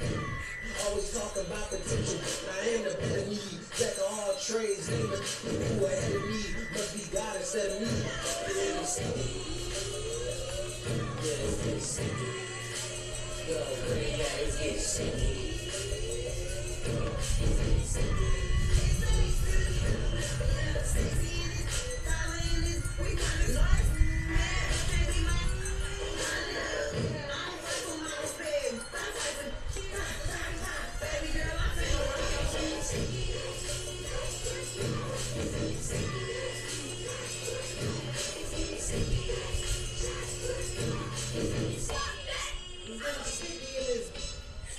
Situation, this collaboration, call the red-handed pumps, get your legalization, standing like ovation, on business occupation, dripping condensation, got a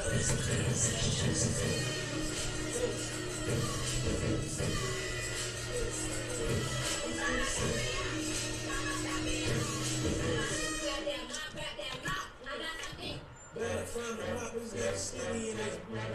Better find the moppers, get sticky in it. Better find the moppers, get sticky in it. Better find the moppers, get sticky in it. I'm outside with it good. I did it, out against the bump. I see you, my eyes at your big. Regular, regular, all it be regular. Ahead of y'all, better be. Check the vehicle, not Ferrari. Sour. I could fit 100,000 in these trousers. But if pillow talking, stay away from cola.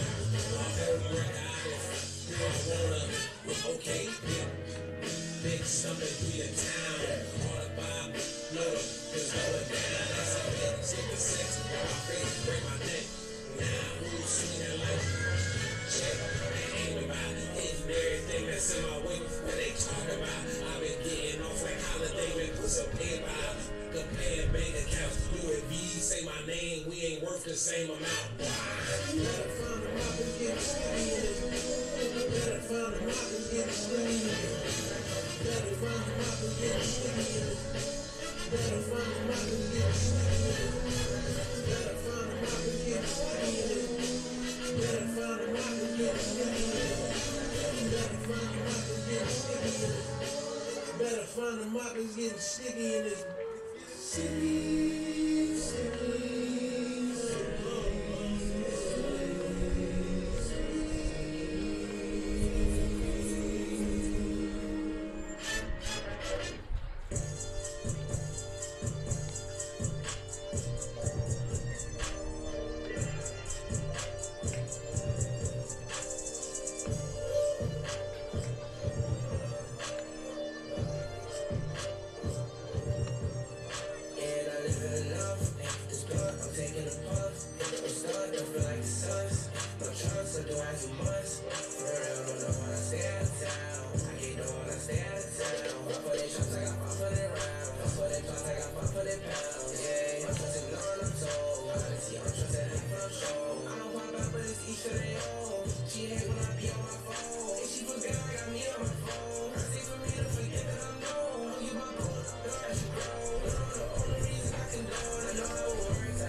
She told me she bad, I said you could do worse. I'm burning these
Hi, everybody.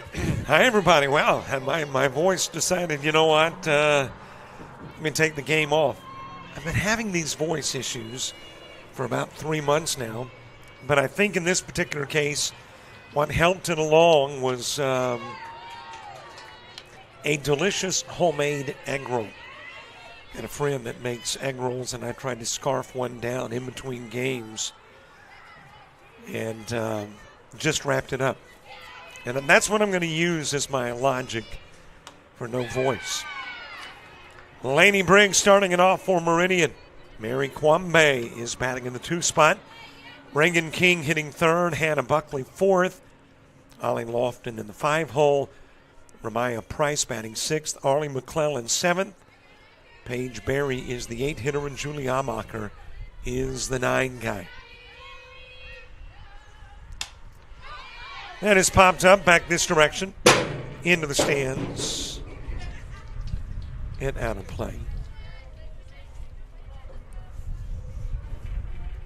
Certainly, my voice issues have nothing to do with overuse. I mean, everybody calls about 700, 750 games a year? But we will forge on as it is swung on and missed by Briggs. And down to first to officially make her an out. And there is one away.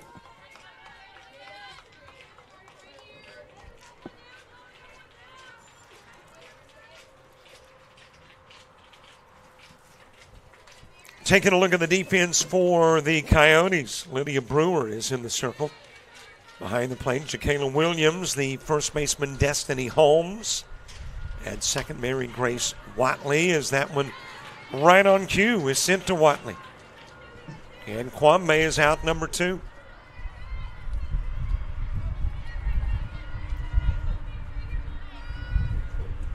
Shortstop Jude Allen, and the third baseman is Delana Peters. And an outfield for the Coyotes of Isabella Griggs in left. Center fielder is Alyssa Holmes. And Jordan Avera is in right. Well, it looks like Lydia Brewer is, maybe she twisted something. And the umpire coming out to check on her.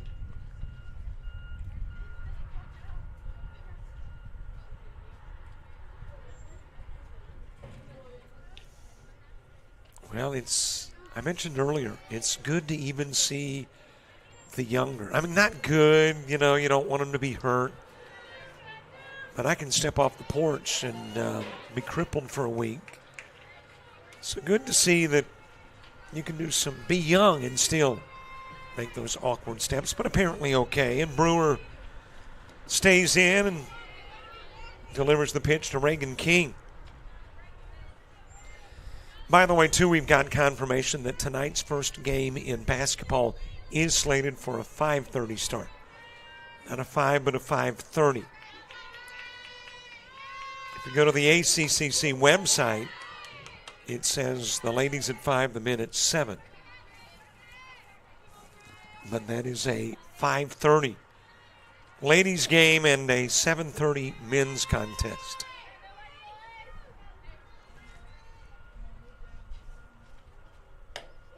Swing and a miss by King. Count goes to 1-2. Second game of 2. The opening game was a 13-9 Meridian College win.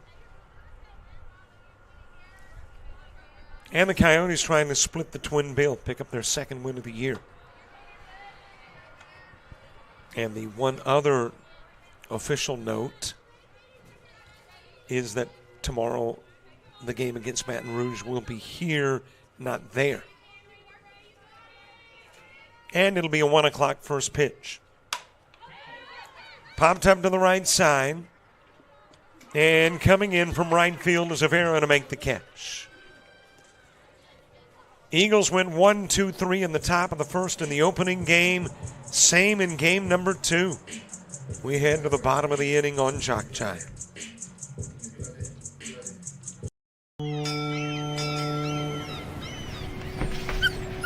There once was a young coyote.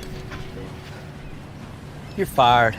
He found himself ill-suited for the jobs of the world. He struggled to compete in the corporate environment. Yeah, this isn't working out.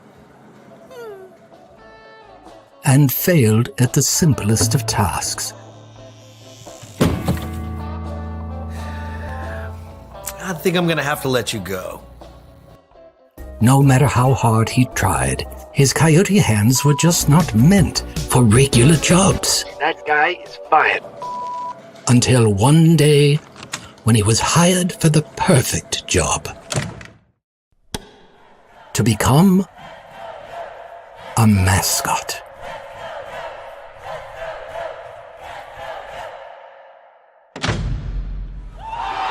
And then he found the place where he could thrive.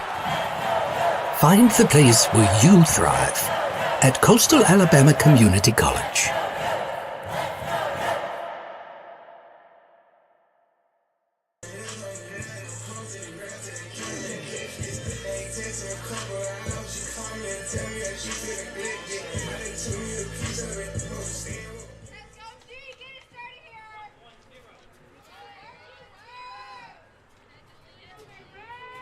We head to the bottom of the first. Mary Grace Wadley will start it. Isabella Griggs, followed by Destiny Holmes. And that is your 1, 2, and 3 spots in the order. Lydia Brewer is the 4-hitter for the Coyotes. Rihanna Johnson hitting 5th. 6-hitter Melissa Holmes. Jordan Navarra is the 7-hitter. Jacayla Williams in the 8th spot, and Jude Allen is batting 9th.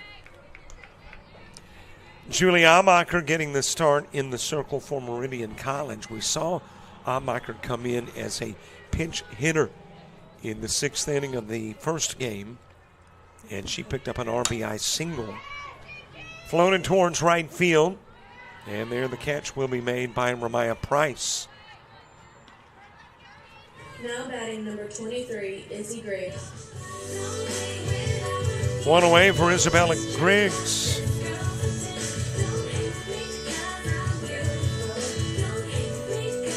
The rest of the Meridian College defense, Hannah Buckley behind the plate. Holly Lofton at first, second baseman Sydney Coleman, and short Laney Briggs, Reagan King at third. Paige Berry in left, center fielder Arlie McClellan, and the right fielder is Ramaya Price.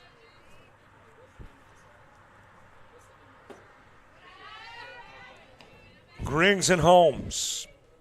Well, if we're going to replicate the first inning of the first game in game 2, Meridian College going 1, 2, 3 in the top of the inning. In the bottom of the inning with 2 gone, Coyotes scored 3. So let's see if the Coyotes can do something similar here. Of course, they prefer to wait, not to wait until that second out is registered. Got 1 away here in the bottom of the first.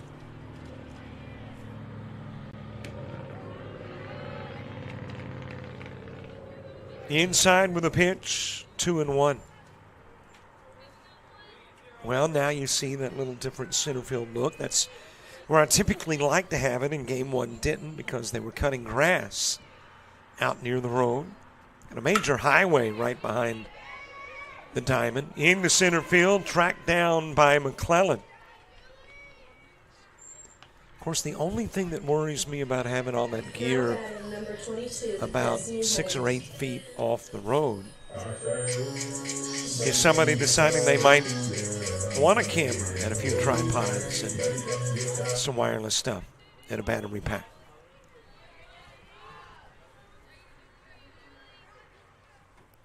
Two gone, Holmes steps in. We did some games this summer at the University of Houston. It didn't happen to us, but it happened the game before we got there. Television crew had somebody go into center field and take their center field camera. And I guess it wound up at a pawn shop eventually. Of course, they use a lot more expensive stuff than we do. So that probably bit. Well, they got a lot more money too, though, so maybe it didn't bite as much. But hopefully, a few feet off the road, our gear in center field okay, and you'll get to have that pitcher to hitter look all game long. Swing and a miss by Holmes.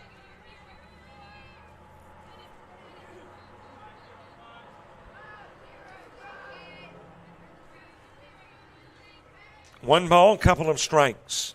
Buckley, Lofton, and Price when you get to the second, and we're headed that way as Holmes wraps into the 6-3.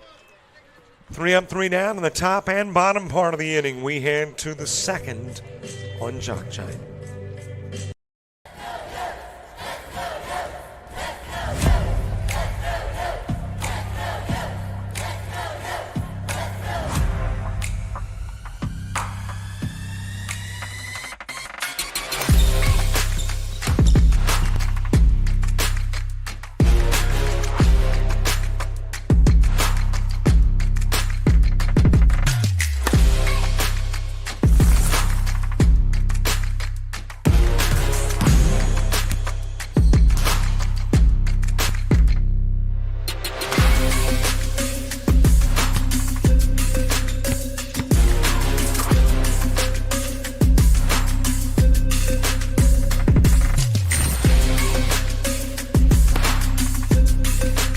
We are the Pack.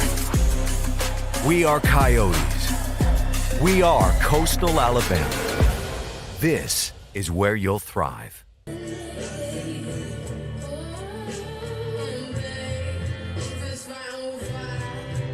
Just to get close to you, we burn someday. And I'll run for miles just to get a taste. Must be on the brain. That's got me feeling this way.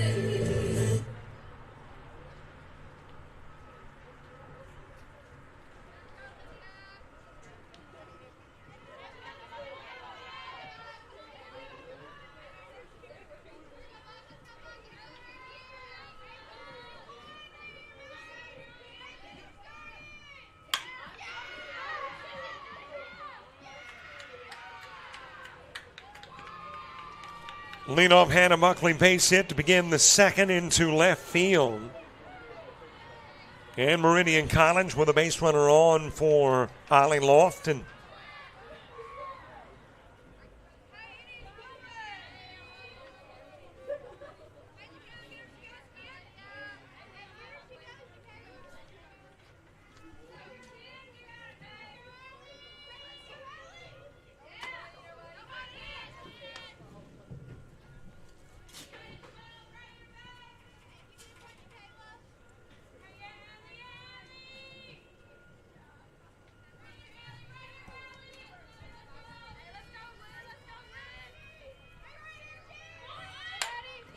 That is punted foul.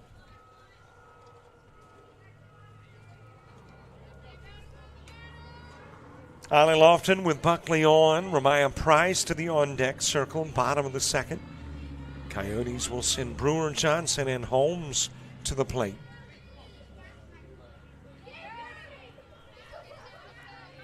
Got baseball today in Bruton, and in the opening game of the doubleheader there, Coastal Alabama North knocking off Florida Post Grads by a 9-2 final. That's to right field and will sail over the head of Rivera. Buckley on her way to third and pulling into second with a double. Lofton coming on home is Buckley.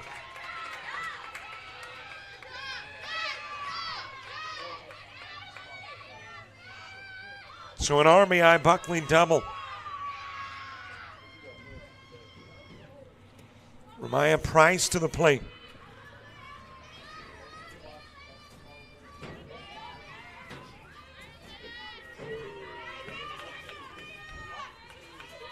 Arlie McClellan moving to the on-deck circle.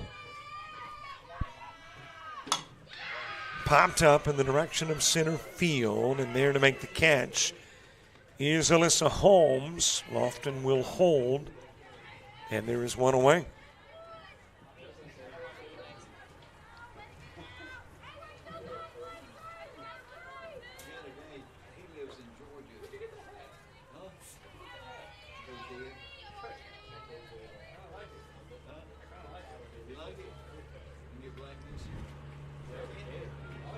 Paige Berry on deck.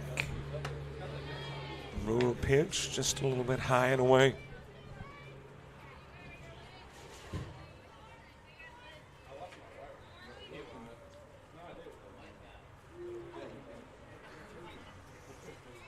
1 ball, no strikes. That is sent back this way. On top of the roof, and I think down the backside. Of course, the backside here is the tennis court.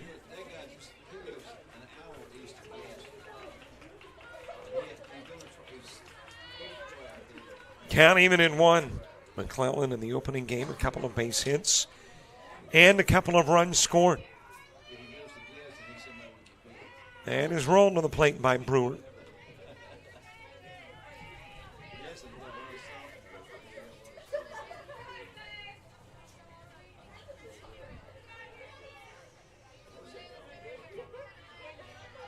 There could be a rearranging of this week's schedule, by the way. Is off to third goes Lofton.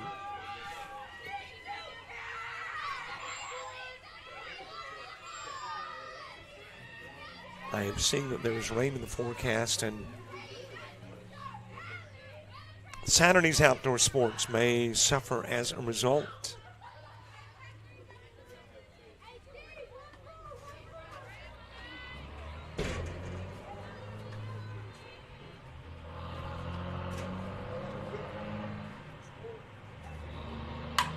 That is hit well towards the gap, left center field. It will drop. Lofton will come in. McClellan is on her way to second. She is there safely. And the Eagles build a 2-zip lead.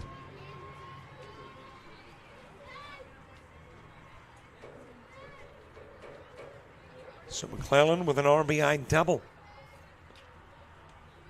Second double in the inning. Third hit in the game for the Eagles, and they've all come in the second inning. Paige Berry followed by Julie Amacher. Into the dirt with a pitch again, Ronnie McClellan, and she's safely at third.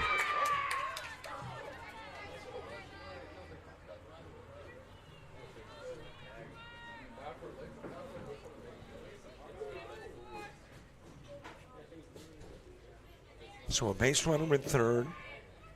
Paige Berry with an opportunity to drive in the run. Berry in the opening game had an RBI and scored 3 runs off a double, a single, and was also hit by a pitch.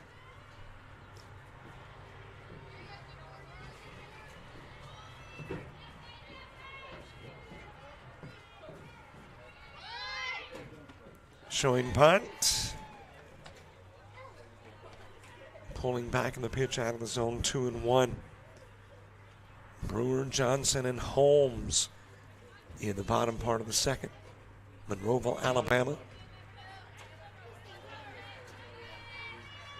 On a gorgeous day, clear skies. I do not see the first cloud.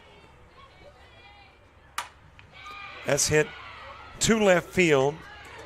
Able to make the catch is Griggs, and tagging is McClellan. And let's see if they make an appeal at third. I thought maybe she could have left a tad early. But there will not be an appeal, and the sacrifice brings in the third run.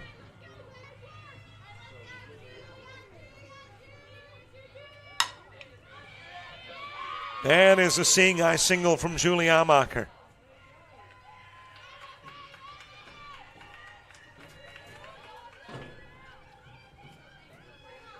Base runner at first. As we get back to the top of the order, Laney Briggs coming to the plate.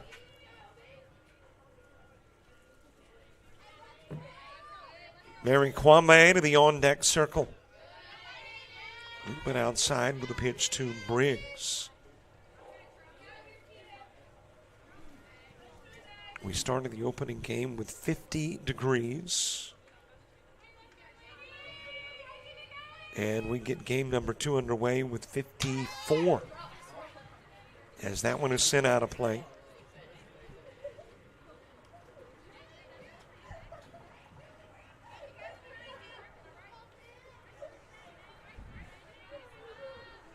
Air quality 37 and good. The UV index 2 and low. I guess today would be a good day to work on a tan if it weren't so chilly.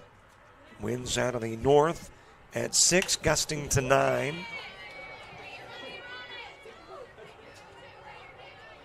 Moon is 76% illuminated. And your 54 today is 11 degrees below what it typically is on about the 17th or so of February. Swing and a miss and out will go Briggs.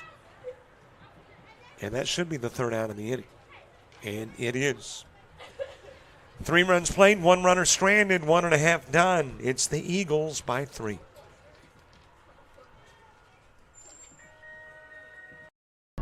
When you're starting something new, it's never easy.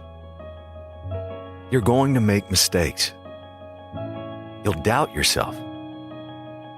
But you're in a place that wants you to succeed, thrive. And soon, it will just start to feel right. Suddenly, you'll get it. Your fear will turn to confidence. First-time tasks become second nature. And what seemed impossible is right in front of your eyes. Because once the light bulb goes on, there's no turning back. You may wonder how you got here. And be glad you did. That's Coastal Alabama. This is where you'll thrive.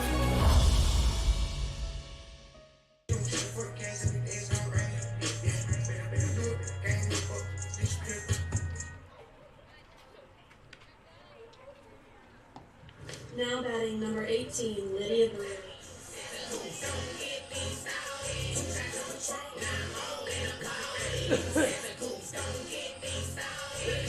Hey, don't forget to follow us Facebook, Twitter, Instagram, TikTok, and Threads.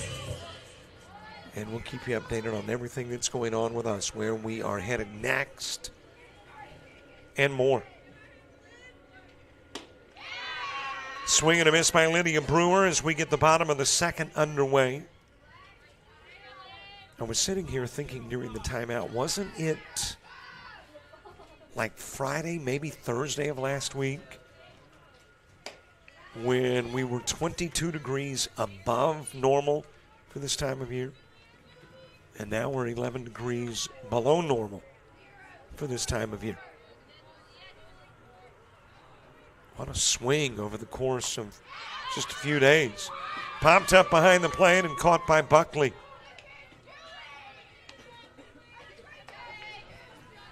Now batting number 7, Brianna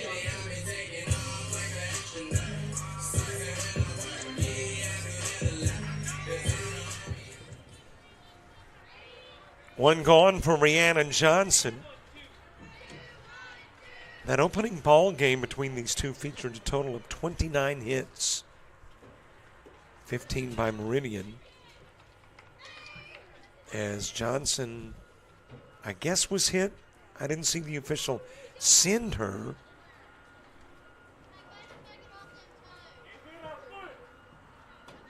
And now the officials are going to confer.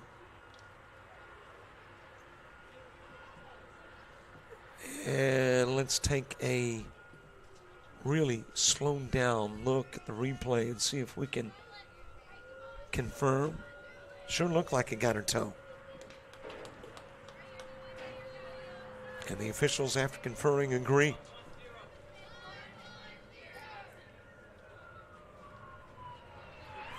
Johnson on as a hit batsman.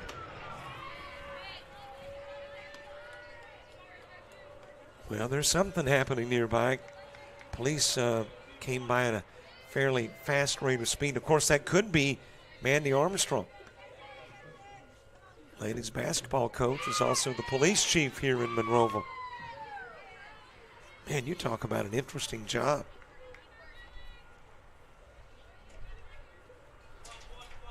Alyssa Holmes with Johnson on.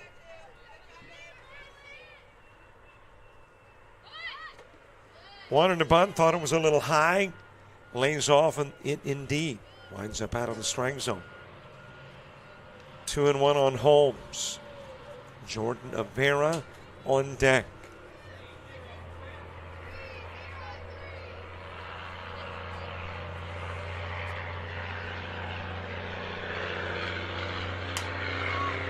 And we'll get out of play.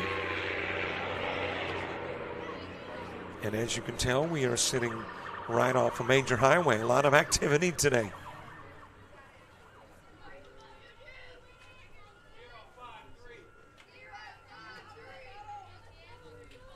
Count even in 2, couple of balls, couple of strikes on Holmes. Inside to run the count to 3-2. Amacher hasn't walked anybody yet, but has hit Johnson. And now runs the count full on Holmes. Kwame, King, and Buckley in the top of the third, and there's a walk of Holmes. Now batting number 11, Jordan Avera. 2 on for Jordan Avera.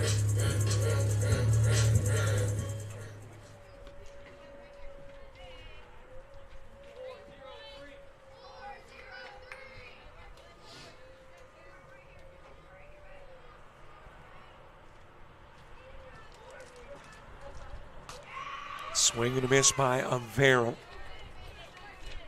Avera in the opening game got hit by a pitch and single. Went 1 for 3 with a run scored.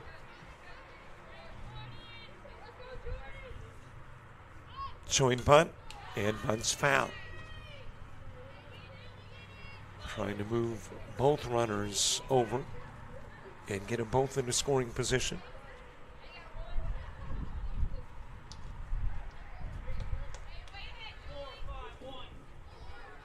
It's not on our schedule yet. It will be by the end of the night. Tomorrow's softball added to tomorrow's baseball as Avera swings and misses. That is the first Amacher strikeout of the game. So that means tomorrow Jason Thompson in Bay Minette for Gulf Coast State and Coastal Alabama South baseball. I'll head back here and do softball tomorrow. That is fouled out of play by JaKayla Williams.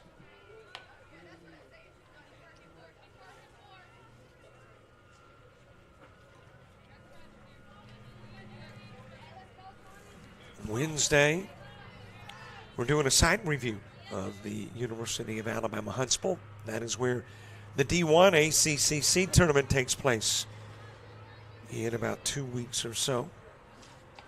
And then on Thursday, Reed State, Coastal Alabama South softball, Chat Valley, Coastal North men's and women's basketball, Lawson State, and Coastal South men's and women's basketball too. That is hit well towards center field. Drops in for JaKayla Williams. In to score is Johnson. Holmes held at third. Coyotes on the board. Now batting number 21, Jay Allen.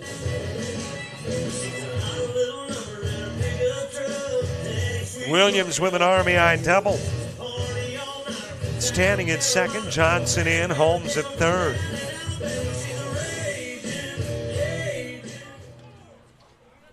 And Jude Allen coming to the plate.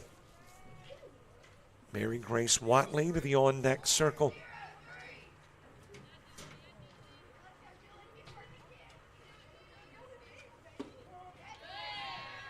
On the inside part of the plate with the opening pitch. 2, 3, and 4 in the Meridian College order when you get to the top of the third.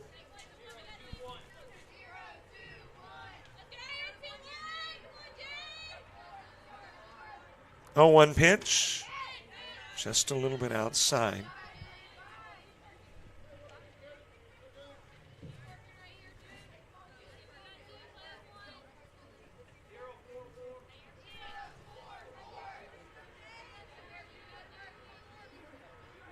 One offering. It is a little bit inside. 2 gone here in the bottom part of inning number 2.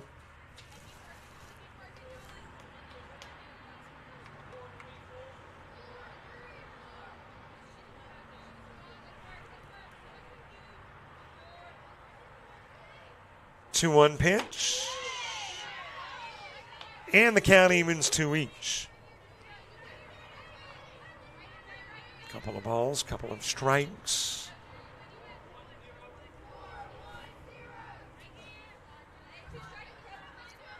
Got your deuces wild. 2 balls, 2 strikes, 2 outs, 2 on. Too far inside, and the count full on Jude Allen. Allen, who played second in the opening game, playing short in this one. Batted in the 9 spot in both games. That is low, and Allen's on. The bases are full of Coyotes. Now batting number 3, NJCAA.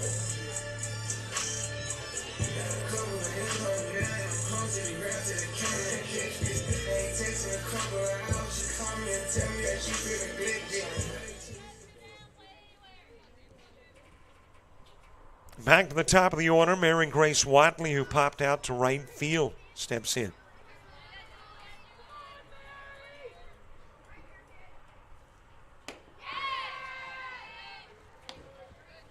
Got the bases full with Allen at first, Williams at second, Holmes at third.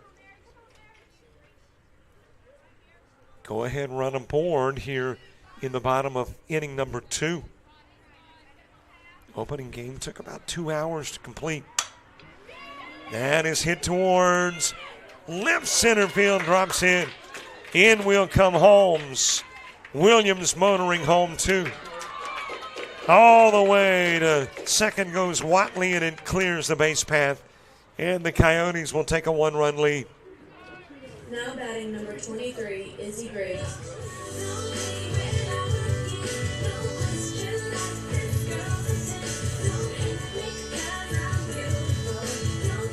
Big bases clearing, double by Watley.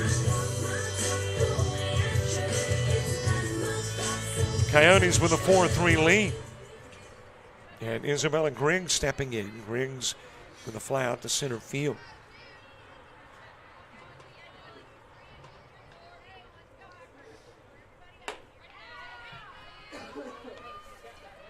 Oh for 1 in the ball game. She was out number 2 in the first inning.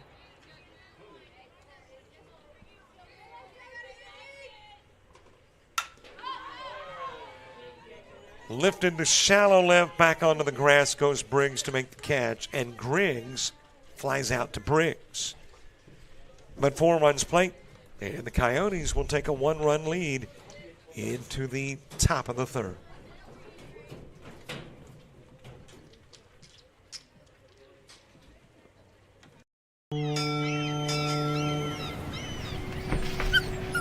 There once was a young coyote. You're fired. He found himself ill-suited for the jobs of the world. He struggled to compete in the corporate environment. Yeah, this isn't working out. And failed at the simplest of tasks. I think I'm going to have to let you go. No matter how hard he tried, his coyote hands were just not meant for regular jobs. That guy is fired. Until one day, when he was hired for the perfect job. To become a mascot.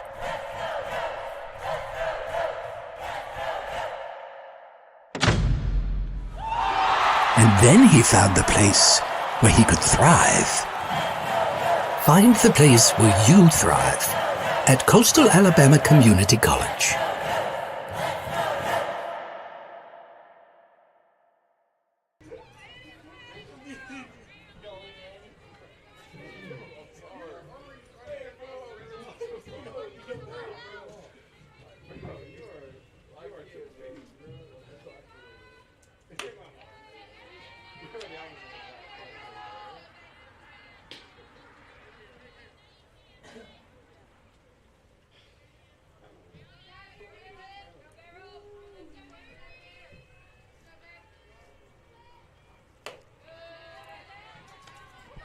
Top of the third, Mary Kwame starting in. Reagan King, Hannah Buckley, 2 up in the inning, 2. A 4-run second inning, and the Coyotes claim the lead as we head into inning number 3. In addition to a couple of hits, there was a hit batsman and 2 walks, contributing to the 4-run cause.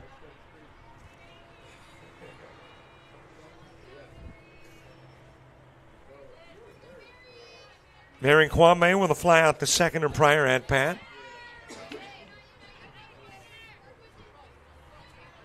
I think we briefly saw Kwame in that opening game. I am looking back on stats. Maybe not. I don't see anything written. Dropped into left field. It'll be a leadoff base hit for Kwame. And she will pull into second with a double. Aggressive running.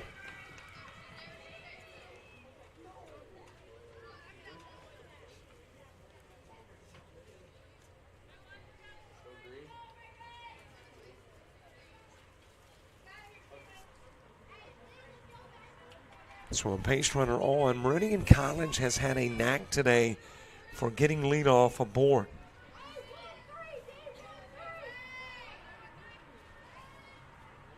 Reagan King going after the first pitch, sends it to center field. That's right of center fielder Holmes. In to score will be Kwame. It's a tie game at 4. After back-to-back doubles to begin the third.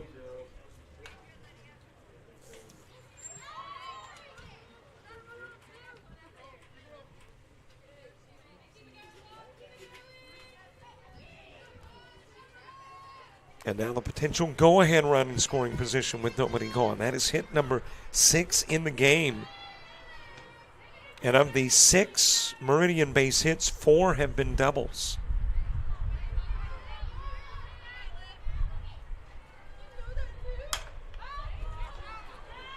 Popped up on the infield at second. The catch made by Mary Grace Watley, and Buckley becomes out number 1.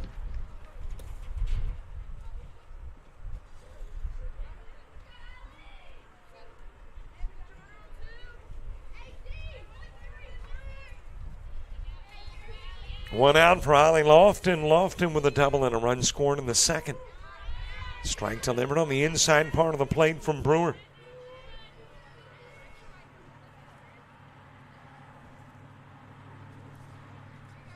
Coyotes used 3 different pitchers in the opening game. Johnson got the start, worked 3 innings. As that one is popped towards right, Avera near the foul line makes the catch. Tagging is King. And apparently was dropped. My view behind the dugout, not able to see, but I know that Avera was there, but apparently dropped. And that will allow King to come in to score and Lofton to take second. So that will be charged as an E9.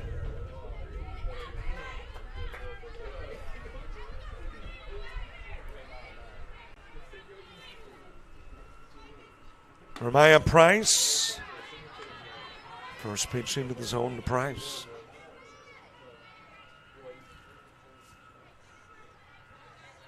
Arlie McClellan to the on-deck circle. Brown right up the middle, base hit for Price. Lofton told to go on home. There won't be a throw to the plate. And Price will have an RBI single, then makes it a 6-4 lead.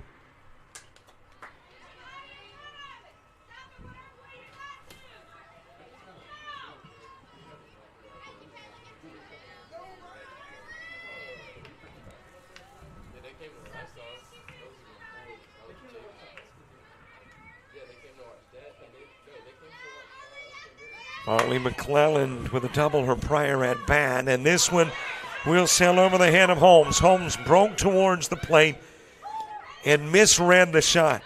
Goes over her head, and that will put a couple of base runners on and turn into the 5th double in the game for Meridian College. And it looks like we're about to get a new pitcher.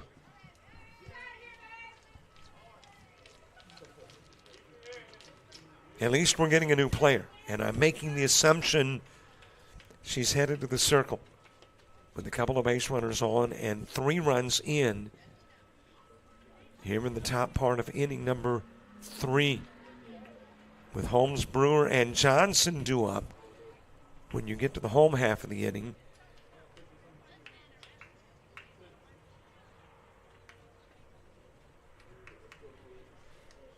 Well, Brewer is staying, and that new player is not going to the circle.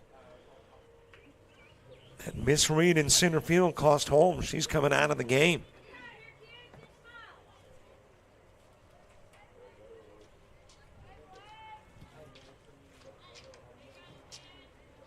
And the Coyotes now with Madison Freeman in center field. Freeman started the opening game in right field. And will replace Holmes in center here in the top of the 3rd. And at least for the moment, I'll make the assumption she will bat in Holmes' spot in the order, too, which is the 6th spot.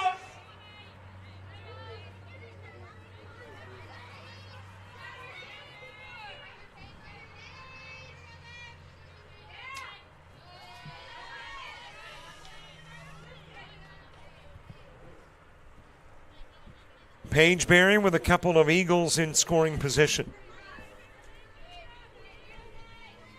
Julie Amacher to the on-deck circle. High and inside with the Brewer pitch.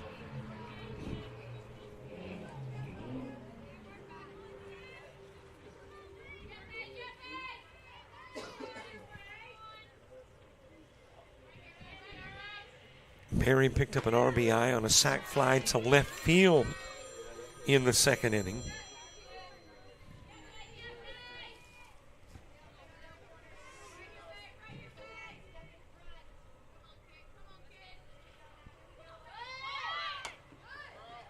A little inside with the offering to Berry. 3, 4, and 5 in the order for Coastal Alabama North when you get to the bottom of the 3rd.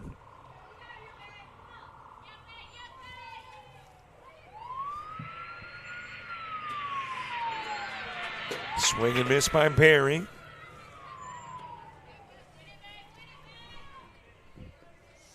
Well, I'm assuming something must have happened in Monroeville with all the emergency vehicles headed that way. Of course, you don't know what that way is, right? To my right. Well, you don't know what that is either. Well, there's a road out there, and it's going south. That doesn't help much either, I guess.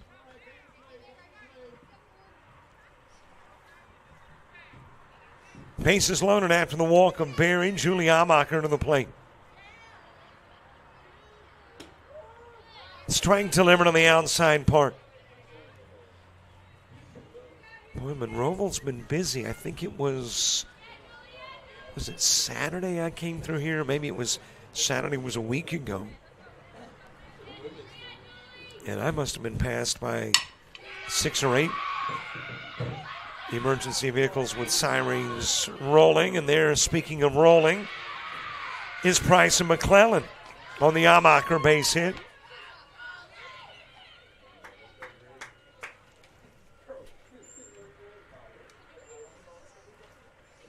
Berry to 3rd, Amacher at 2nd.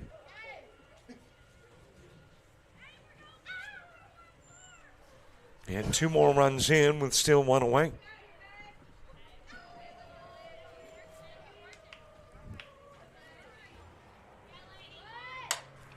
That is bunt and foul in the direction of the dugout at 3rd.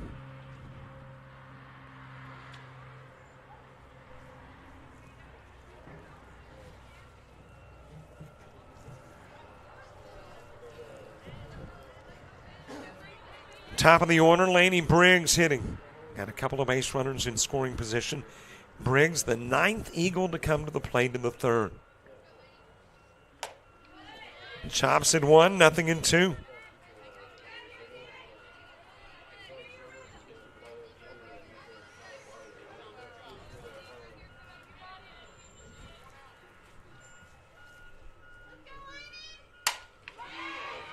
Popped up left side.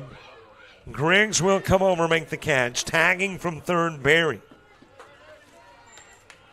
And Meridian College will grow their lead to 5. Griggs picking up the sacrifice fly RBI. And that is her third RBI of the day, first of the game.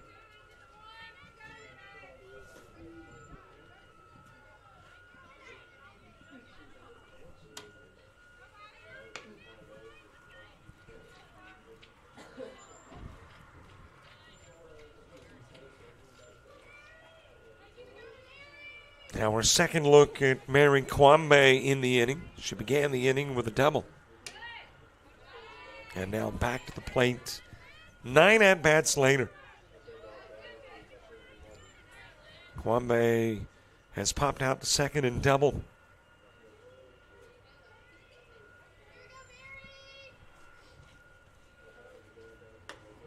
High with the pitch from Brewer.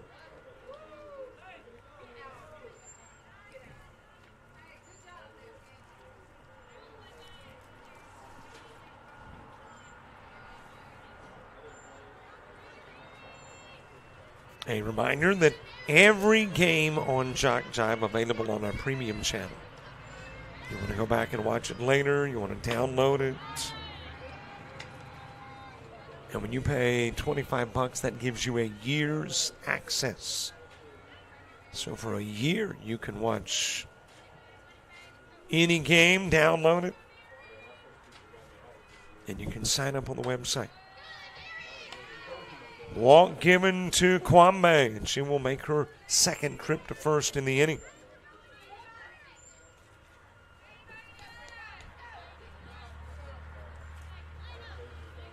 Two on for Reagan King, who is 1 for 2 in the game.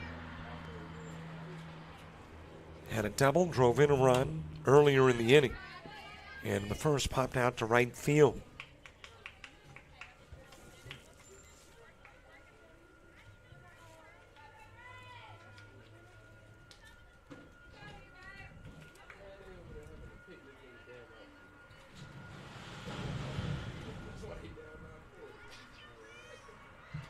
Here is the 0-1 offering to King.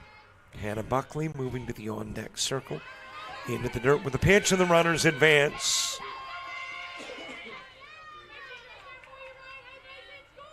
Amacher to third, and Kwame takes second.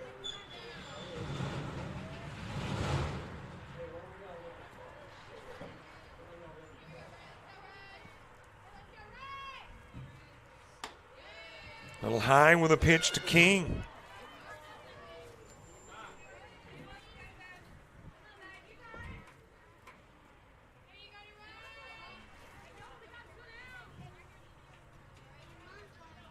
Two-one pitch. That is a base hit into left field. It has got Amacher in. It's got Kwame on her way. Throw going to second, and sliding into the tag was Reagan King, thinking the throw would go to the plate. But the 2 runs will score. And Meridian College will take a 7-run lead into the bottom of the third.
Now batting number 22, Destiny Holmes.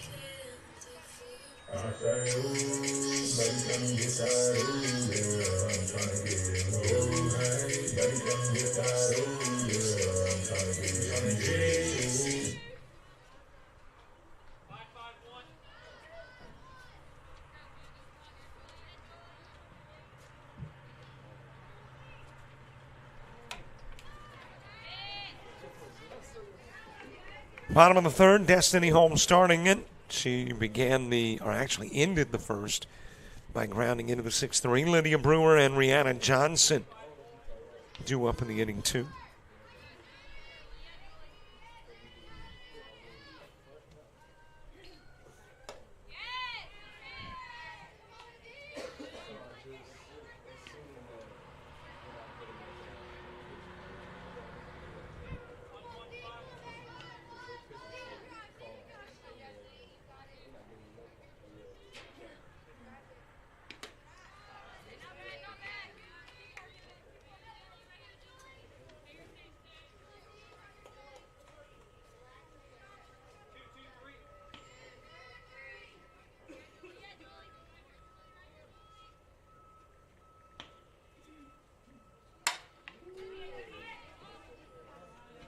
Floated into right field. Destiny Holmes will fly out to Ramaya Price. And there is one out at the bottom of the third. Coyotes with Lydia Brewer coming to the plate. Lydia Brewer popped out behind the plate in the second.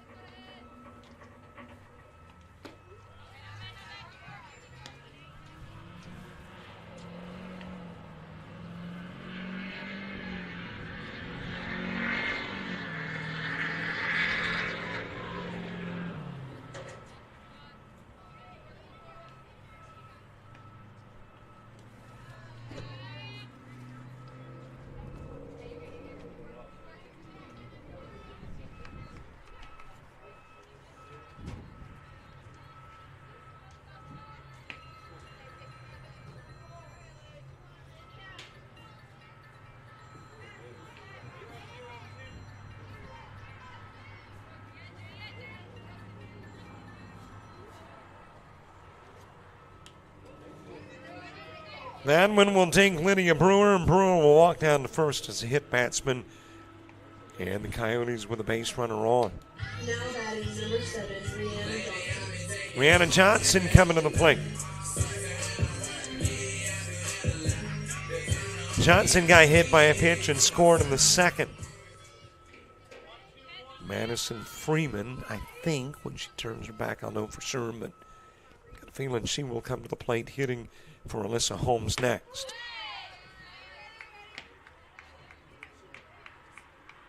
Or I could be wrong. That looked like an 8 on the back, not a 9. Which would make it Blakely Black. So we'll see. Yep, that is an 8.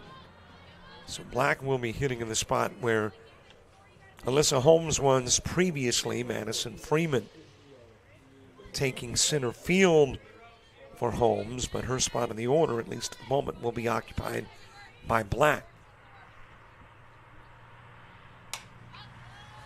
Out of play from Johnson.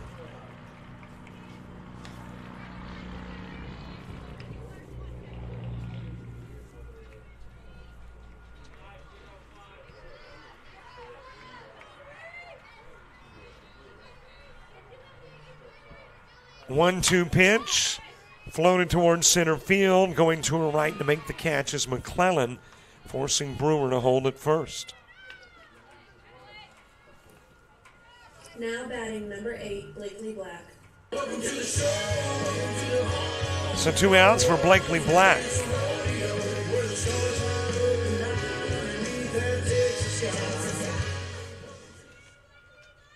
Brewer on as a hit batsman. Black coming to the plate for the first time today. Jordan Rivera moving to the on-deck circle. Strike delivered on the outside part to Black.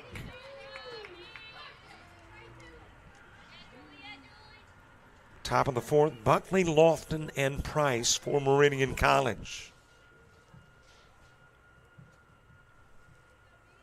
A little bit behind the pitch, 0-2.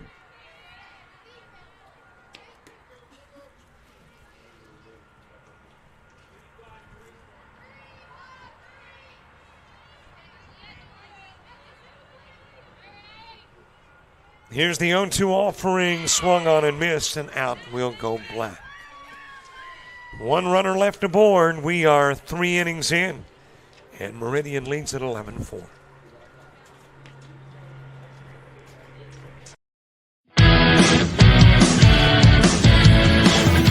Frustrated. She's having trouble with her defensive player. Look at this sweet pass behind the back for 2 on the assist. And that one is hit on a rope to center field. Watch that one. And it is, oh, what a great diving catch by the center field. And in that game, it was basically a running back by committee. I mean, you had a lot of guys carrying the football. Is that the protocol for the upcoming season for the backfield of Jackson State? It's a really nice pitch to get the ground ball double play. Second one. 6-5 is your final.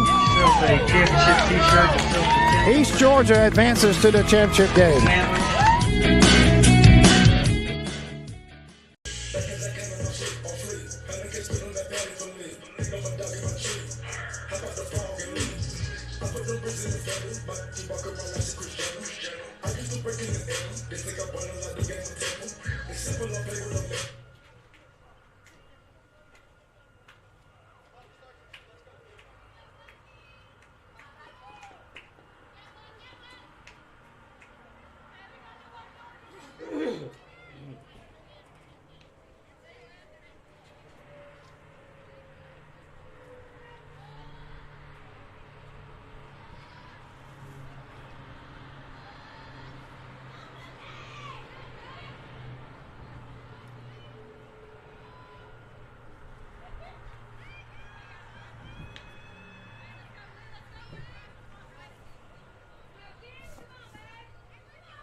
Top of the fourth, Hannah Buckley starts it, and she will begin it with a base hit. And not one, but 2 for Buckley. That is the third time in 4 innings this game leadoff has gotten aboard. And in the first game, leadoff got on in the first, make that second, third, fourth. Let's see, did they get aboard in the fifth? In the fifth. So 5 out of 7 in the first game, and thus far 3 out of 4 in this one.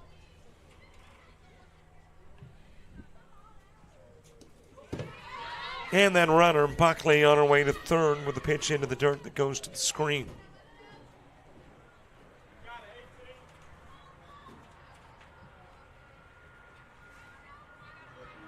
Kylie Lofton, 1 for 2. Reached on a double and reached on an error.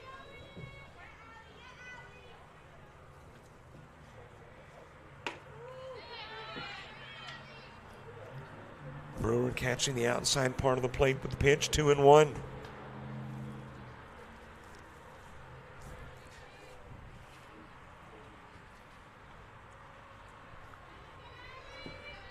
Two-one offering. It is into the dirt. Nice stop behind the plate by Williams. Made sure it stayed in front of her.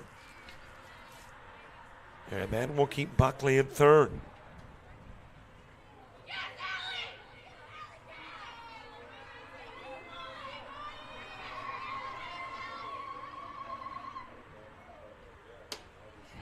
A little bit inside with a pitch, and Lofton will Trot down to first, walked by Brewer.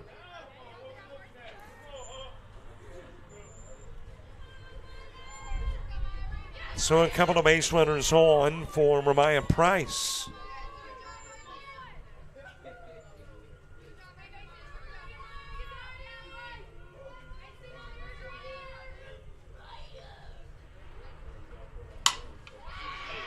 That is into left field underneath the mid of a diving third baseman, Delana Peters.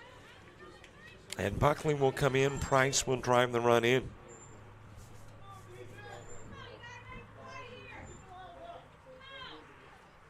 To second goes Lofton. And the lead is now 8, which is a concerning lead because sometime relatively soon you got to get inside that 8. In NJCAA Softball, a lead of 8 after 5 complete is enough to wrap the game up early. High pitch to Arlie McClellan.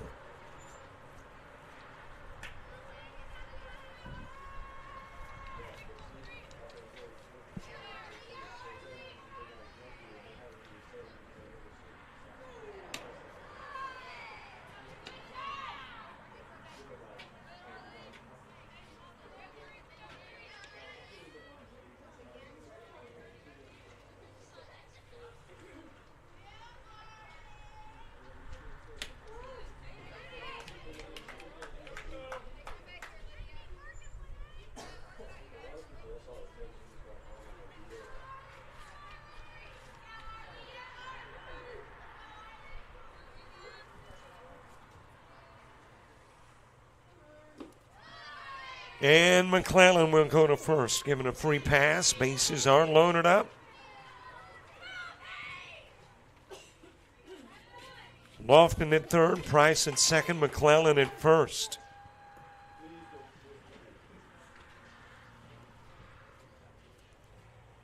And teammates gathering around Lydia Brewer in the circle. With nobody gone, bases full, 1 run in, top of the 4th. In a 12-4 game. Good spot here to remind you to subscribe to our YouTube channel. I have not checked to see if we picked up any subscribers today. I think we came in needing about 170 or so to get to 6,000. And let's see where we're at currently. We now need 157. So we picked up a handful. Brewer is wobbly, coming out of the circle with a limp. And that is going to get her out of the game. A new pitcher. The new pitcher is a familiar face. In the opening game, we saw Madison Farr for an inning. She's back here in game 2.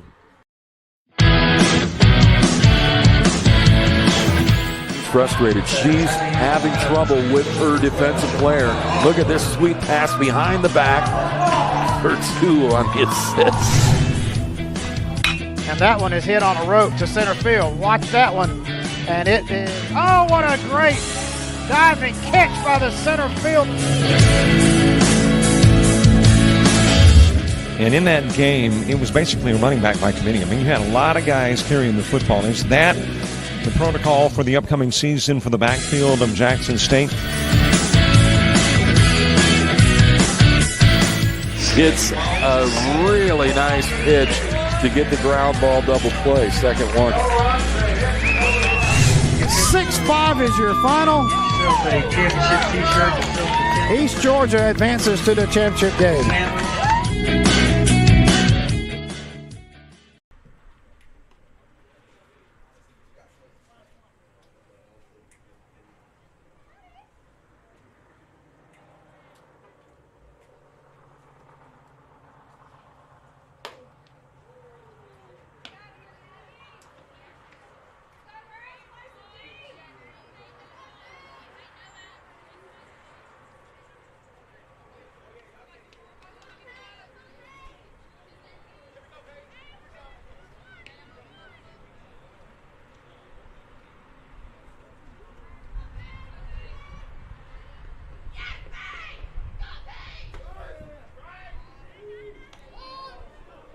Madison Farm, the new pitcher, facing Paige Berry.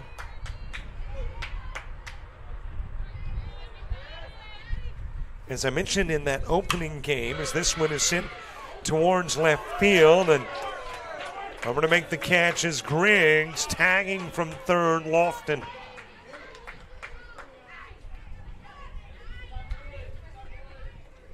But we briefly saw Farm in that opening game. She worked an inning. And in that one inning faced 8, no strikeouts, 1 walk, 3 hits, and 2 runs given up.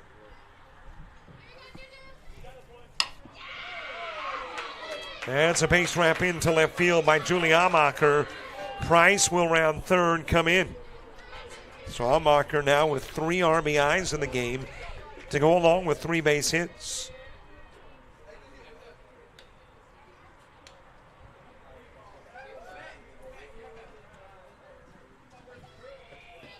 And it is a 14-4 lead. Top of the order, Lainey Briggs to the plate.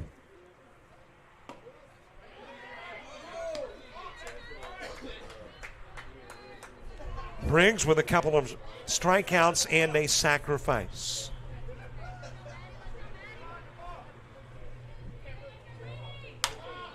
And is popped up right side. And a miscommunication allows it to drop in. Black will pick up and throw in. And there was a miscommunication between Allen and Black. Allen now playing second. So a lot of defensive changes. Watley has moved from second back to short. And that will be credited as a Briggs base hit.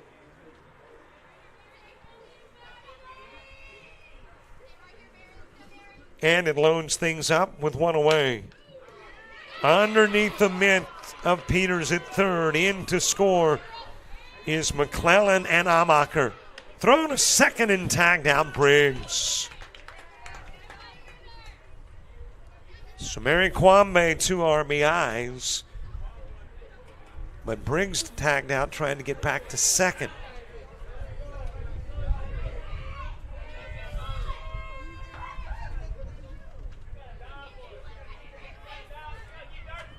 There is 1 base runner with 2 gone.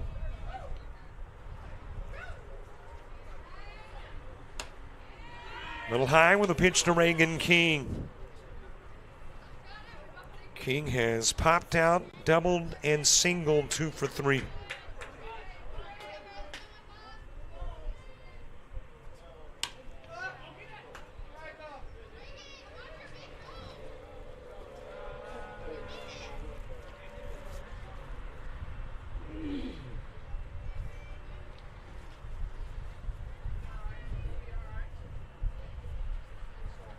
Hannah Buckley on deck, the same Hannah Buckley that began the inning. Back to the on-deck circle. So a number of defensive changes from the start of the game to where we are now. And another one of those changes, by the way, is over at third. It's no longer Peters. It is Holmes who is playing third. So let's see if anybody who started the game is still in their starting spot. The catcher is Shakayla Williams. And the left fielder, Isabella Griggs, is. But I think everybody else has changed. Destiny Holmes now at third instead of first. Lydia Brewer's in the dugout. Alyssa Holmes leaving center, and Madison Freeman taking over. Jordan Rivera is out of right field, and Black is in. And Jude Allen has swapped spots with Mary Grace Watley.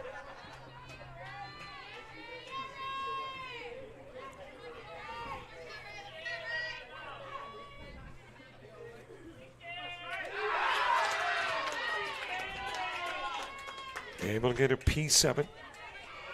Reagan King.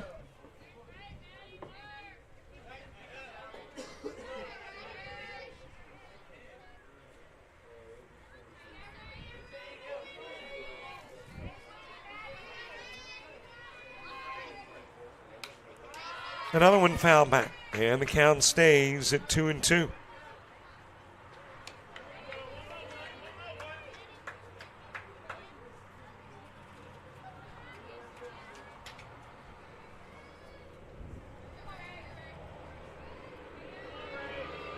Two balls, 2 strikes, 2 outs. Popped up behind the plate. Williams will make the catch. A total of 5 runs come in. An 11-run Eagle lead as we head to the bottom of the 4th.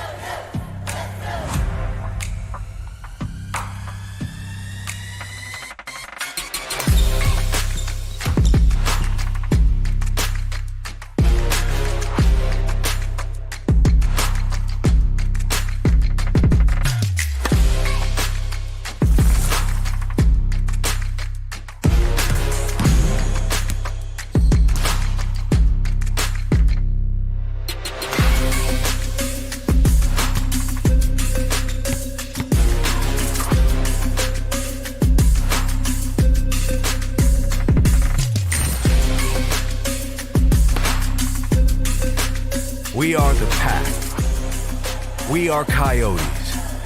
We are Coastal Alabama. This is where you'll thrive.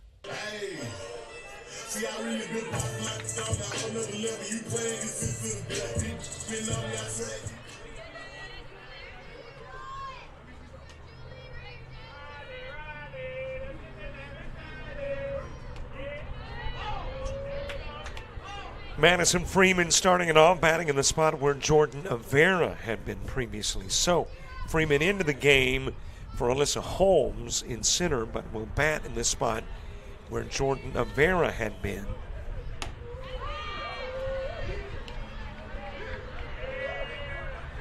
Freeman, the starting right fielder and the 2-hitter in the opening game, walked, sacrificed, popped out twice, and singled in that first game. Getting her first at-bat in the bottom of the 4th here. 2-1 on Freeman. JaKayla Williams and Jude Allen due up in the inning as well.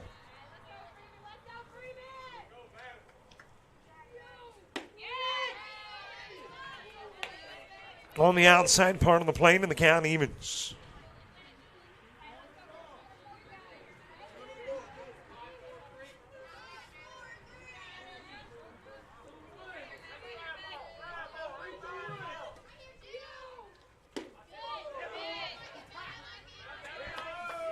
Inside with a pitch, and the count runs to 3-2. Freeman trying to get aboard to begin the bottom of the 4th. Start a rally for the Eagles. They need to get this game inside 8. And they've got 6 outs with which to work, 2 innings at the moment.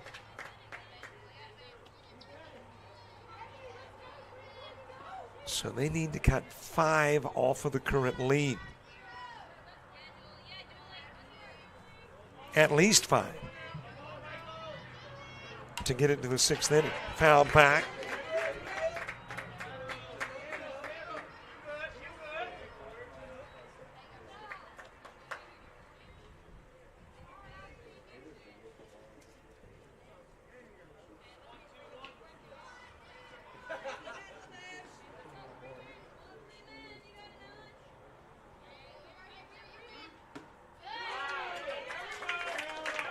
And there's a free pass first for Freeman. Now batting number 20, JaKayla Williams. So a base runner on for JaKayla Williams. Williams with the double that drove in one of the 4 runs that came in the 2nd inning. And she also scored that inning too.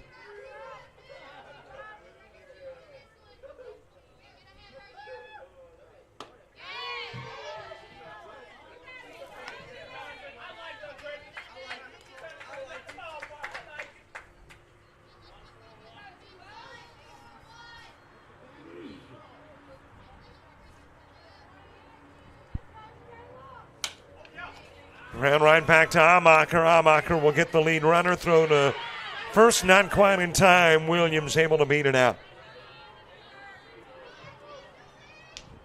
So 1-6 put out to get Freeman. Williams at first and Jude Allen coming to the plate.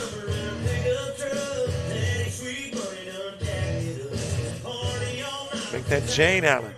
I turned her from Jude to Jade, or either Jade to Jude from one game to the next. But it is Jade who is at the plate.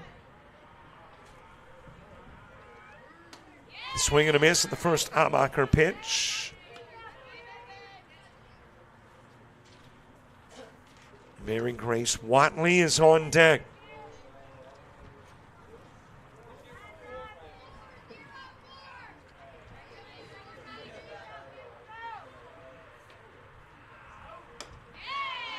Couple of strikes on Allen. Allen with a walk and a run scored in inning number 2.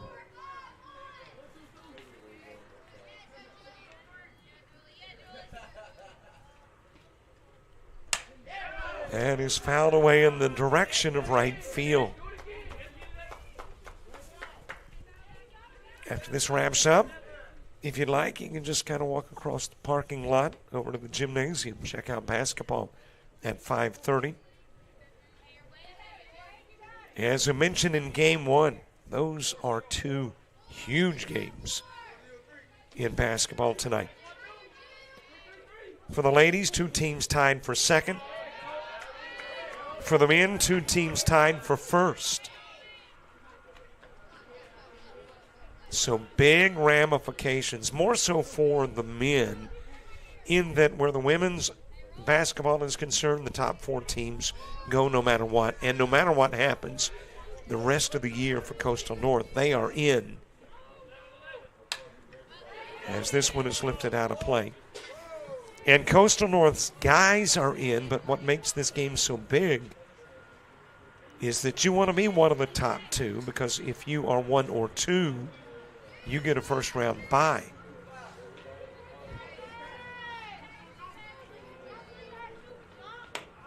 Swing and miss by Allen. She'll strike out, and for Amacher, that is K number 3.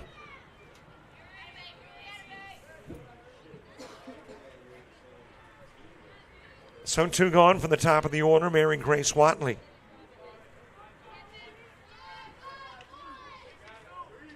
Watley with a fly out and a double, 1 for 2 with 3 RBIs.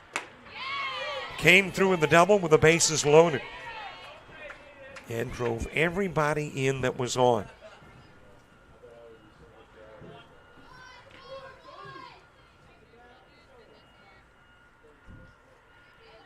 Oh, 1 pitch to Watley. She's got herself another base hit. That is the 3rd Coyote hit of the game, and 2 of the 3 belong to Watley. Now batting number 23, Izzy Graves.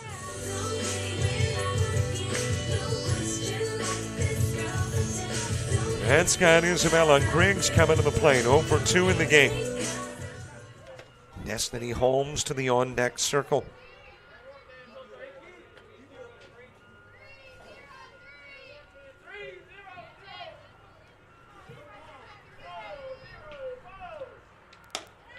A little bit outside with a pitch to Griggs.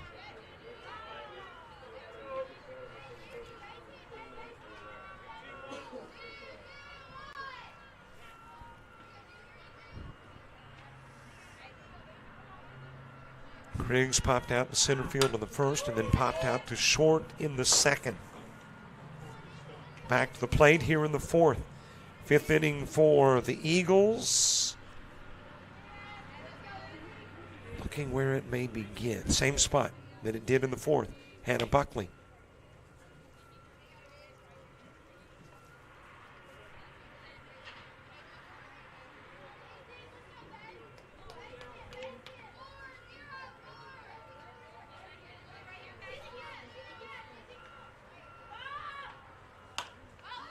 Hit off the handle and Amacher catches it in the circle. Griggs flies out. Coyotes leave 2 stranded. We go to the 5th inning. It is a do-or-die inning for the Coyotes, with the Eagles sending Buckley, Lofton, and Price to the plate first.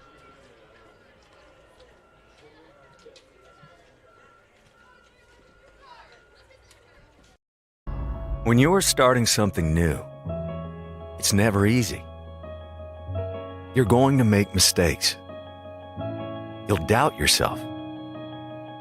But you're in a place that wants you to succeed, thrive.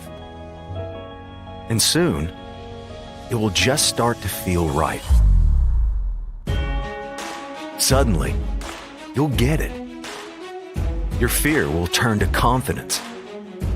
First-time tasks become second nature. And what seemed impossible is right in front of your eyes. Because once the light bulb goes on, there's no turning back. You may wonder how you got here, and be glad you did.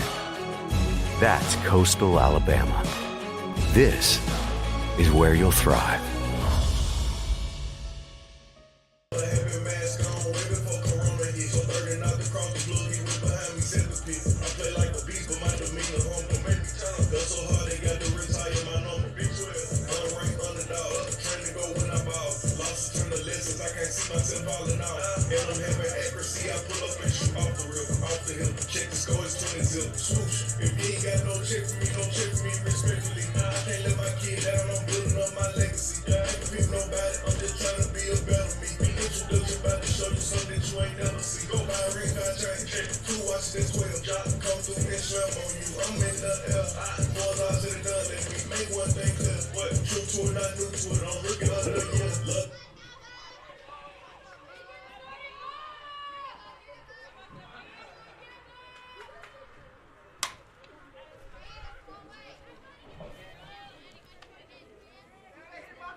Top of the 5th underway in a 16-4 game.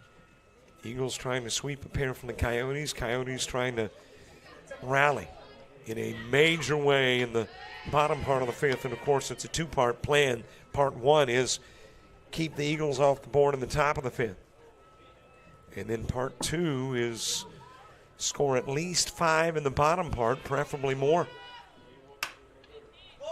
Another one fouled out of play by Buckley. Buckley 2 for 3 in the game with an RBI and 2 runs scored.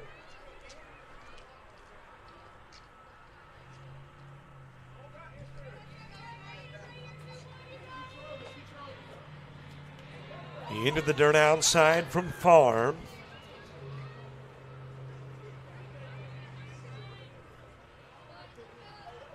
By the way, got the final numbers on Lydia Brewer.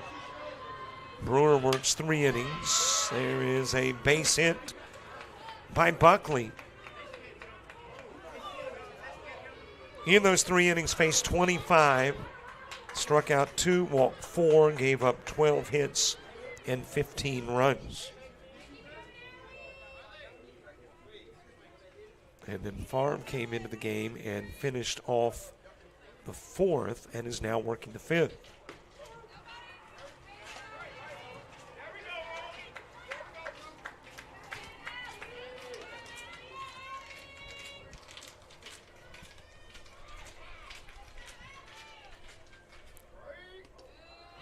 Into the dirt, and that will allow Buckley to take second.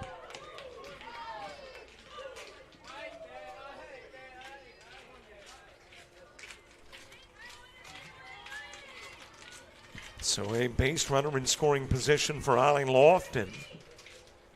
Lofton has doubled, reached on an error, and walked.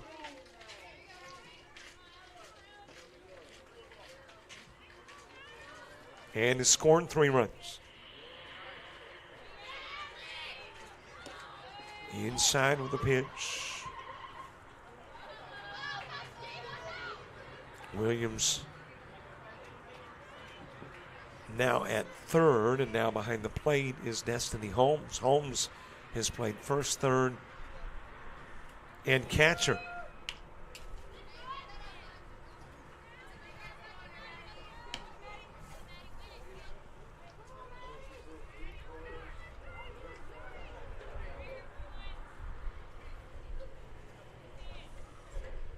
Here is the payoff pitch to Lofton.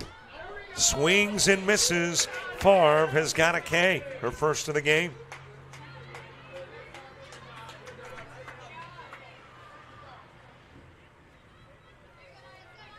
And there is one away. Ramaya Price next. Price 2 for 3 in the game.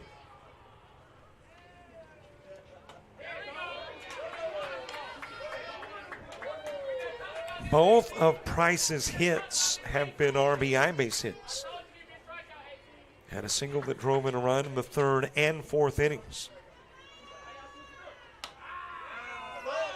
And Favre ahead on the count against Price.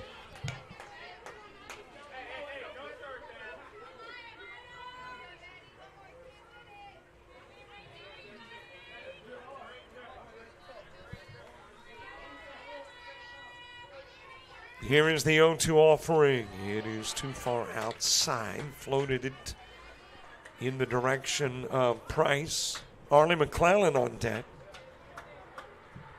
Coyotes hoping to get a rally started in the bottom of the fifth when Holmes, Brewer, and Johnson all come to the plate. High pitch to run it even at 2.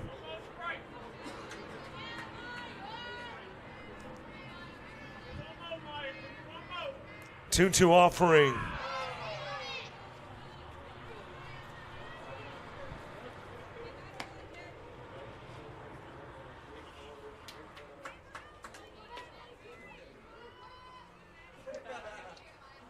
Two balls, 2 strikes, a runner on bag 2 and 1 away, and that is inside, and the count runs full.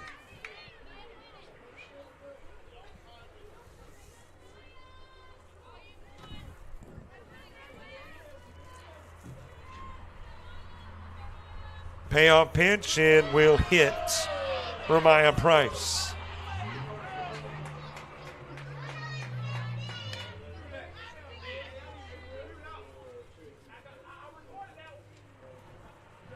So you got a hit batsman, got a couple of base runners on. Coach coming over to umpire, which indicates we might have somebody batting in the spot where Arlie McClellan was, or somebody running for Price at first. It looks like it is going to be a hitter for McClellan.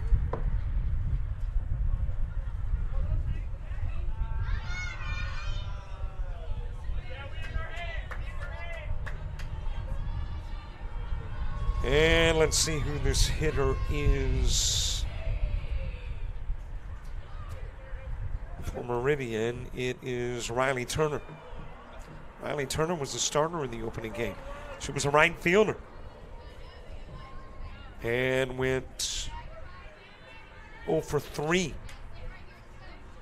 in that opening game. So Turner coming in here in the 5th. And will hit the first shot foul. And you talk about some changes defensively. Now you've got Johnson playing first. We got Williams at third, as I mentioned, and Holmes behind the plate. Still got Watley at short, Allen at second. Looks like you've still got Freeman, Black, and Griggs in the outfield.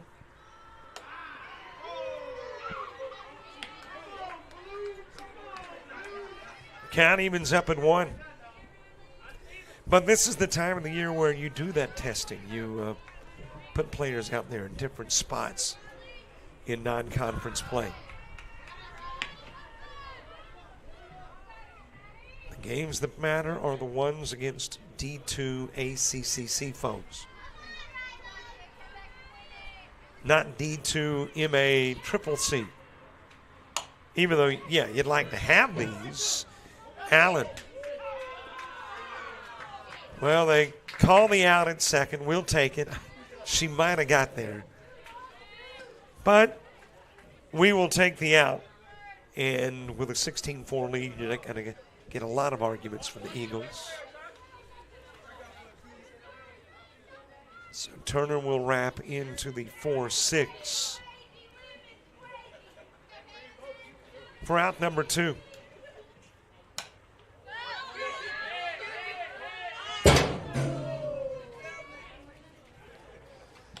Paige Berry to the plate. A couple of sacrifices to left field have driven in 2 runs.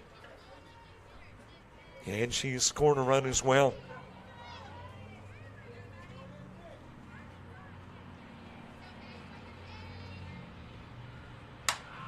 And is popped up in the direction of Freeman in center field. She'll make the catch, and Berry flies out. Couple of runners stranded. That is 4 left on through 5 innings for Meridian College. We go to the bottom of the 5th. And that's exactly what the Coyotes need. At least 5 to send us to the 6th.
We get the bottom of the 5th underway, and the Coyotes need their biggest inning of the day to send this ball game to the 6th inning. Their largest inning today was in the 2nd inning of this game when they played to the 4 runs that are currently on the board. They need a 5-run bottom of the 5th to send the game to the 6th. You score 5 and you cut the lead to 7. Got to get it inside 8. Destiny Holmes leading it off. Holmes with the ground out and a fly out. 0 for 2 in the game. Don't forget, back here tomorrow, though, Baton Rouge coming to town for a 1 o'clock first game.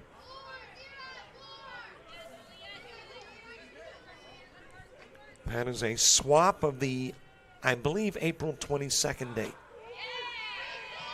So now on the 22nd of April, Coyotes will go to Baton Rouge.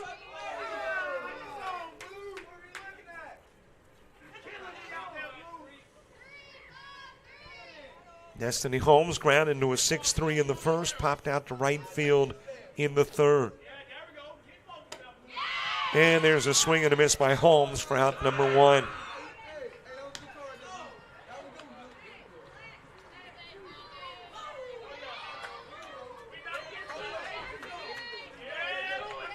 One out for Lydia Brewer.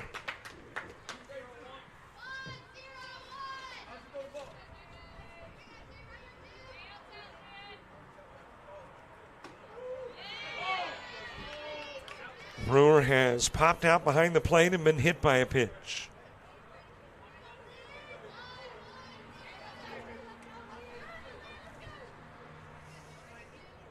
Also tomorrow, Gulf Coast State, Coastal Alabama South baseball. And still tonight, Sneed State, Coastal North basketball. Slated for a 5:30 start.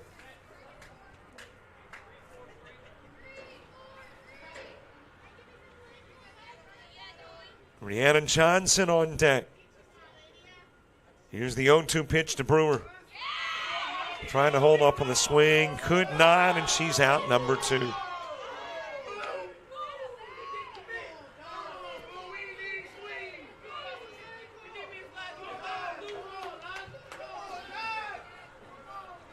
So 2 gone for Rhiannon Johnson.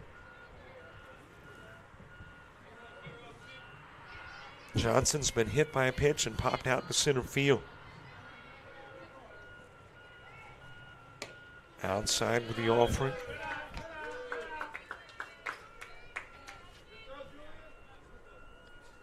Don't forget, follow us Facebook, Twitter, Instagram, TikTok, and Threads. Definitely want you subscribing to our YouTube channel, and like for you to subscribe to our premium channel.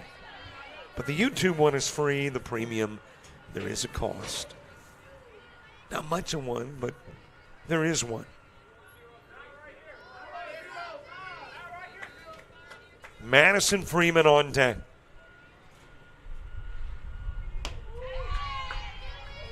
Into the strike zone, it's 1-2. And the Coyotes are down to their last out.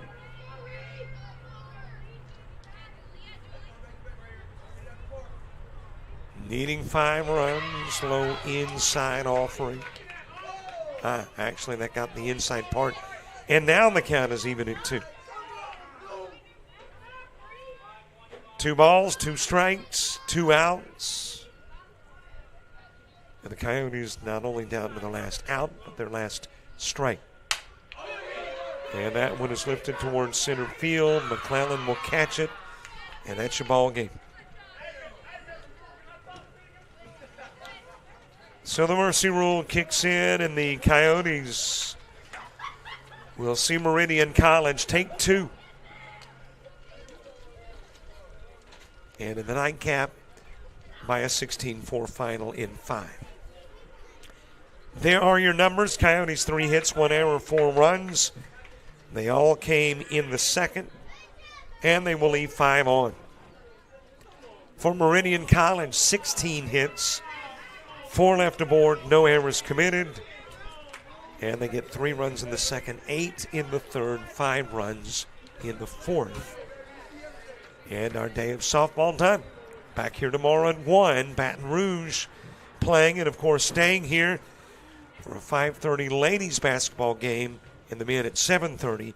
That is Snead State and Coastal Alabama North. And you might still be able to catch the back end of the Florida Postgrads and Coastal North baseball still going on down in Bruton with Jason Thompson on the call. See you in the gym in about 90 minutes. For all of us at Coastal Alabama and JockJive, I'm Robert Williamson. So long, everybody.